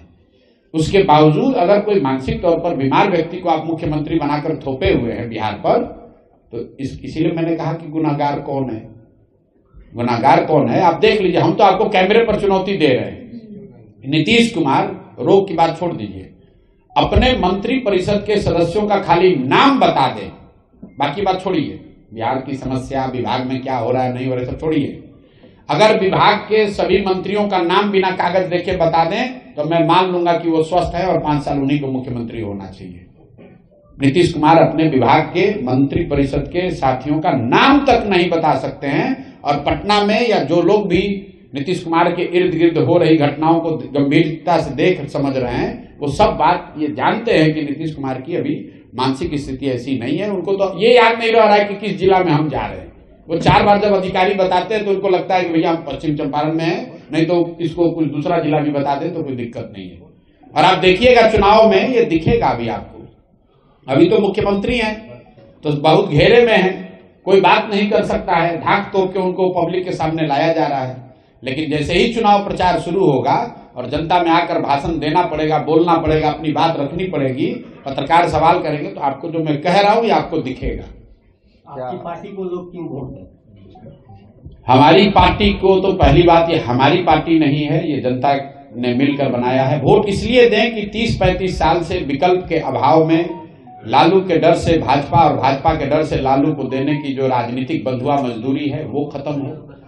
जनसुराज को लोग वोट इसलिए दें कि देश का सबसे गरीब, पिछड़ा, बेरोजगारी वाला राज्य बिहार भी आगे बढ़ने की सोच सके। लोग जनसुराज को वोट इसलिए दें कि यहाँ के 60 साल से ऊपर सभी महिला पुरुष को 2000 रुपए का पेंशन मिल सके। यहाँ के लोग जनसुराज को वोट इसलिए दें कि 2025 के बाद जब छठ में लोग यहाँ वापस आए तो 5-10 हजार रुपए की मजदूरी के लिए उनको बाहर नहीं जाना पड़े। लोग वोट इसलिए दें कि मनरेगा से कृषि को जोड़ा जाए ताकि बिहार का किसान भी पंजाब और हरियाणा के किसान की तरह समृद्ध बन सके। लोग वोट इसलिए दें कि यहाँ विद्यालय से खिचड़ी बंटना बंद हो, सही में पढ़ाई की शुरुआत हो और गरीब से गरीब का बच्चा भी बढ़िया अंग्रेजी स्कूल में पढ़ सके, ये व्यवस्था बने। इसलिए जनसुराज को वोट दें। सिर्फ भाजपा से डरकर लालू को वोट न देते रहें, लालू से डरकर भाजपा को वोट न देते रहें और विकल्प नहीं होने की वजह से 30-35 बरस से जो आपकी राजनीतिक बंधुआ मजदूरी है उससे आजादी के लिए जनसुराज को वोट दें। सर, एक सवाल रहेगा। आपने कहा था लालू के समय जंगल राज था, उस जंगल राज से मुक्ति मिली और नीतीश की सरकार में कलम की डकैती शुरू हो गई, अफसरशाही है। कोई ऐसा विभाग नहीं है जहां बिना पैसे के काम होते हो। अधिकारी कार्यालय इसलिए जाते हैं कि पैसा लेकर ही काम करेंगे और उनकी जो सैलरी आती है वह उनके किसी अन्य कार्यों में जाते हैं। क्या जनसुराज की सरकार बिहार में बनती है तो यह कलम की लूट पर रोक लगेगी? बिल्कुल लगेगी और उसका पूरा ब्लूप्रिंट भी हम लोगों ने दिया है। मैं उन व्यक्तियों में से नहीं हूं जो कहता है कि मैं जनसुराज की सरकार बनेगी तो भ्रष्टाचार खत्म हो जाएगा। भ्रष्टाचार खत्म तो नहीं होगा, लेकिन बहुत बड़े स्तर पर इस पर अंकुश जरूर लगा दिया जाएगा। और उसके लिए जो ब्लूप्रिंट दिया गया है, मैंने 4 बातें बताई हैं। दुनिया में जहां कहीं भी, जिन देशों में भी भ्रष्टाचार पर अंकुश लगाया गया, दुनिया के जो सबसे ईमानदार देश हैं, जो सबसे ईमानदार व्यवस्था है, फिनलैंड है, स्वीडन है, डेनमार्क है, न्यूजीलैंड है, उन व्यवस्थाओं को अगर आप ध्यान से जाकर देखिएगा, वहां पर लोगों ने वहां की व्यवस्था में 4 बात को किया है। पहला बात, लोगों ने ईमानदार प्रत्याशियों को चुनकर भेजा है। दूसरी बात, सब बहुत बड़े पैमाने पर सरकारों ने सत्ता और संसाधन का विकेंद्रीकरण किया है।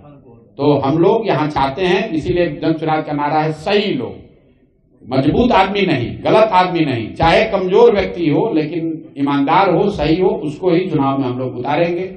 दूसरी बात, अगर जनसुराज की सरकार बनती है तो बड़े पैमाने पर सत्ता और संसाधन का विकेंद्रीकरण होगा। कम से कम 1/3 विकास की राशि पंचायती राज व्यवस्था के चुने हुए प्रतिनिधियों के जरिए खर्च की जाए। तीसरी बात, जन भागीदारी, जो भी योजना बनती है उसमें जनता को पता तो चले कि उनका अधिकार क्या है। और चौथा जो उसका पिलर है, बड़े पैमाने पर टेक्नोलॉजी का प्रयोग। जैसे आप देखिए, सरकार यहां जबरदस्ती स्मार्ट मीटर लगा रही है बिजली का। किसी ने नहीं पूछा कि भाई जब तुम नल जल योजना बना रहे थे, अगर तुमने नल जल योजना में स्मार्ट मीटर लगा दिया होता तो पटना में बैठे बैठे पता चलता कि कौन सा मोटर ऑन हुआ, कितना पानी निकला, किसने कितना पानी कंज्यूम किया, तो वो तो भ्रष्टाचार पूरा उसमें कम हो जाता। अभी सरकार को पता ही नहीं कि कितना नल जल योजना कब चल रही है कि नहीं चल रही है। तो ये 4 जो सिद्धांत हैं, राजनीतिक लड़ाई में, लोकतांत्रिक लड़ाई में शुचिता आए, इसके लिए अच्छे लोगों का चुनाव, जो लोग चुनकर आए, व्यवस्था बने, उसमें बड़े स्तर पर सत्ता और संसाधन का विकेंद्रीकरण। तीसरा, जन भागीदारी। और चौथा, बड़े पैमाने पर टेक्नोलॉजी का प्रयोग। इन 4 चीजों से बिहार में बहुत बड़े स्तर पर भ्रष्टाचार पर अंकुश लगाया जा सकेगा। इसलिए नहीं कि मैं कह रहा हूं, क्योंकि दुनिया में इस बात का प्रमाण है कि जिन देशों में भी, जिन राज्यों में भी भ्रष्टाचार पर अंकुश लगाया गया है, वो इन्हीं 4 माध्यमों से ये अंकुश लगाया जा सका है। नीतीश कुमार के बेटे निशांत कर सकते हैं या दूसरे पार्टी छोड़ दिया जाता है, वही अच्छा है क्या? अच्छे लोगों का मतलब ये है कि आप बालू माफिया नहीं है। अच्छे लोगों का मतलब ये है कि आप शराब माफिया नहीं है। अच्छे लोगों का मतलब ये नहीं है कि आप सिर्फ इसलिए चुनाव लड़ रहे हैं क्योंकि आपके बाबूजी विधायक और मंत्री थे। अच्छे लोगों का मतलब ये नहीं है कि आप इसलिए चुनाव लड़ने के अधिकारी हैं क्योंकि आपके जाति की सबसे बड़ी संख्या उस विधानसभा में है। अच्छे लोगों का मतलब ये है जिसको समाज में कम से कम लोग ये कहते हैं कि नहीं, आदमी कमजोर है, अच्छा है, लेकिन समाज के लिए कुछ करने वाले हैं, कुछ करने की सोच रखते हैं। कर पाए न कर पाए, लेकिन करने की सोच रखते हैं। अब आप कहिएगा कि आपके भी दल में बहुत लोग जुड़ा हुआ है, दूसरे दल से आया है, उसका अच्छा का कौन गारंटी लेगा? तो पहले दिन से हम कह रहे हैं कि कोई इसकी गारंटी नहीं ले सकता है। हमारे पास कोई दूरबीन नहीं है कि हम देख के बता दें कौन अच्छा कौन खराब, लेकिन इतना जरूर कह सकते हैं कि जो लोग हमारे इर्द गिर्द हैं, जो इन लोगों को जिम्मेवारी दी गई है, जिनको चुनाव लड़ाया गया है, वो ज्यादातर लोग, एक तो गलती हो सकता है कहीं, ज्यादातर लोग दूसरे दलों के मुकाबले या जो यहाँ समाज में स्थिति है उसके मुकाबले आपको स्वच्छ और समाज के लिए अच्छी सोच रखने वाले लोग होंगे। कोई भी व्यवस्था परफेक्ट नहीं है। आज ऐसा नहीं है कि राजद में, भाजपा में, जदयू में कोई ईमानदार नहीं है, लेकिन आप उनसे जाकर पूछिए कि भाई तुम्हारा क्या हाल है, तो क्या कहता है कि भैया क्या करें, व्यवस्था ऐसा है कि हम लोग भी, ईमानदार आदमी को भी चोरी करना पड़ता है। तो हम जनसुराज जो व्यवस्था बना रही है कि कम से कम जनसुराज में से जुड़े हुए लोगों में इतने अच्छे लोग जरूर रहे कि कुछ गलत आ भी जाए तो गलत कर ना पाए, ये इसका सिद्धांत है। चुनाव में आएंगे सर, बिहार के वासियों के साथ हमेशा धोखा होता है। किसी भी पार्टी से कोई भी नेता आते हैं, बिहार के लोगों के साथ वादा करते हैं कि जीतने के बाद हम ये करेंगे, ये विकास करेंगे, लेकिन जीत जाने के बाद वादे से सर मुकर जाते हैं। तो आपके पार्टी पे कैसे भरोसा किया जाएगा? आपका भी पार्टी तो नया है सर। बिल्कुल भरोसा न करें, लेकिन जिसने पहले आपको ठग लिया, मोदी जी मोतिहारी में 2014 में आए थे और वहीं से भाषण में कहा कि जब इस चीनी मिल को चालू करने के बाद इसके चीनी से बने हुए चाय पीऊंगा तभी वोट मांगने आऊंगा। 2014 में कहे, 14 के बाद 5 को चुनाव में मोदी जी वोट मांगने आए और मोतिहारी की जनता ने उन्हीं मोदी जी के कहने पर फिर वोट दिया। तो भैया वो तो नोन है कि इन्होंने धोखा दिया। उसके मुकाबले जनसुराज है जो अच्छा भी कर सकती है, धोखा भी दे सकती है, मान लिया बात को। लेकिन फिर भी अगर आपके पास एक दवा है जो एक्सपायर है, लिखा हुआ है कि ये दवा एक्सपायर हो गया है, और एक दवा है जो कि नई दवा है, डॉक्टर कह रहे हैं कि इससे रोग ठीक हो भी सकता है, नहीं भी हो सकता है, तो आप बताइए, पत्रकार होने के नाते आप ही बताइए कि आप एक्सपायर दवा खाइएगा कि जो दवा में 50% ठीक होने की संभावना है, 50% हो या 20% हो, वो दवा खाइएगा। तो जो पहले से एक्सपायर दवा है, लोगों ने लालू, नीतीश, भाजपा को यहाँ 30 वर्ष देख लिया, इसलिए उनको नया प्रयास करना चाहिए, जनसुराज को मौका देना चाहिए। जनसुराज भी न करे तो जनसुराज को भी हटाना चाहिए। लोकतंत्र में आपको 5 वर्ष में मौका आता है। आप कह रहे हैं कि नेता लोग ठग रहा है, तो भाई जो नेता ठग रहा है उसको दोबारा मत चुनो। जनसुराज वाले कितना दिन ठग लेंगे? 5 ही साल तो ठगेंगे। बिहार की दुर्दशा तो 75 साल से है, कम से कम 35 साल से तो लालू नीतीश ही आप कर रहे हैं। दक्षिण के जिन राज्यों में आपके हमारे बच्चे जाकर मजदूर बने हुए हैं, तमिलनाडु में, केरल में, कर्नाटक में, आंध्र प्रदेश में और तेलंगाना में, जिन राज्यों में सबसे ज्यादा आर्थिक तरक्की अभी हो रही है, उन राज्यों में कोई आदमी 10 साल से ज्यादा मुख्यमंत्री नहीं बना है। वो दक्षिण के राज्य क्यों तरक्की कर रहे हैं? क्योंकि जो भी मुख्यमंत्री बनता है, जो भी दल सत्ता में आता है, उन पर यह दबाव होता है कि हम काम नहीं करेंगे, जनता हटा देगी। तो जनसुराज को भी आप चुनिए सिर्फ 5 वर्ष के लिए, 5 वर्ष के लिए मौका दीजिए। अगर ये लोग भी, जनसुराज वाले भी काम नहीं करते हैं, तो इनको भी झाड़ू मारकर बाहर भगाइए, तभी सुधार होगा। किसी एक दल को आप लगातार वोट देते रहेंगे तो वो दल चाहे भाजपा हो, जदयू हो, जनसुराज हो, राजद हो, कांग्रेस हो, वो आपको टेकन फॉर ग्रांटेड ले लेंगे, आपका काम नहीं करेंगे। तो जनसुराज जो मैंने आपको कहा, सबसे पहले क्यों वोट जनसुराज को पड़ना चाहिए? क्योंकि जनसुराज के प्रयास से आपके हमारे सामने एक नया विकल्प आ रहा है। आपकी राजनीतिक बंधुआ मजदूरी खत्म हो रही है। जिन नेताओं ने 5 साल आपका फोन नहीं उठाया, इस दम्भ में कि जाओगे कहां, वोट तो हम ही को देना पड़ेगा, आज आपके पास, बिहार की जनता के पास वो अवसर आया है। आप उसको समुचित जवाब दीजिए, भाषणों से नहीं, धरने से नहीं, बल्कि वोट की चोट पहुंचाइए। आप देख रहे हैं कि पटना में जो लोग जा रहे हैं, उनको मार लाठी मार रहा है, वही लोग वापस गांव में आते हैं, फिर सोचते हैं भैया तो लालू जी को वोट दे नहीं सकते हैं, तो चलो नीतीश को दो। जिस नीतीश ने लाठी चलवाया आपके भाई पर, आपके दोस्त पर, आपके परिवारजनों पर, उसी को आप मजबूरी में वोट देते हैं। जनसुराज के रहने की वजह से अब आपके पास विकल्प है कि जिसने आपके बच्चों का पेपर लीक किया, जिसने आपके बच्चों का नौकरी बेचा, उस नीतीश कुमार को और भाजपा को आपको वोट नहीं देना है, क्योंकि लालू का डर नहीं, आपके पास एक तीसरा विकल्प है। इसी तरह जिन मुसलमानों को लालू जी ने बंधुआ मजदूर बनाकर 20 वर्ष से वोट लिया, कोई काम नहीं किया, मुसलमानों के पास आज विकल्प है कि भाजपा के डर से हमको लालटेन में किरासन तेल बनकर नहीं जलना है, हमारे पास जन सुराज है, हम जन सुराज को वोट दे सकते हैं। तो विकल्प नहीं होने की वजह से जो आपकी राजनीतिक बंधुआ मजदूरी थी वो खत्म हो रहा है, इसलिए आपको जन सुराज के लिए वोट देना चाहिए। जन सुराज काम क्या करेगा, उसमें लोग कैसे हैं, उसका प्रोग्राम क्या है, ये सब तो विषय है, लेकिन सबसे बड़ा विषय ये है कि हम लोग की राजनीतिक बंधुआ मजदूरी खत्म हो। देश को आजादी मिल गई, लेकिन बिहार में लोगों को राजनीतिक आजादी अभी भी नहीं मिली हुई है, और उस आजादी के प्रयास में सबसे बड़ा योगदान अभी जन सुराज का है। पहला दल है जो पिछले 3 वर्ष में सब समाज के वर्गों को लेकर एक नया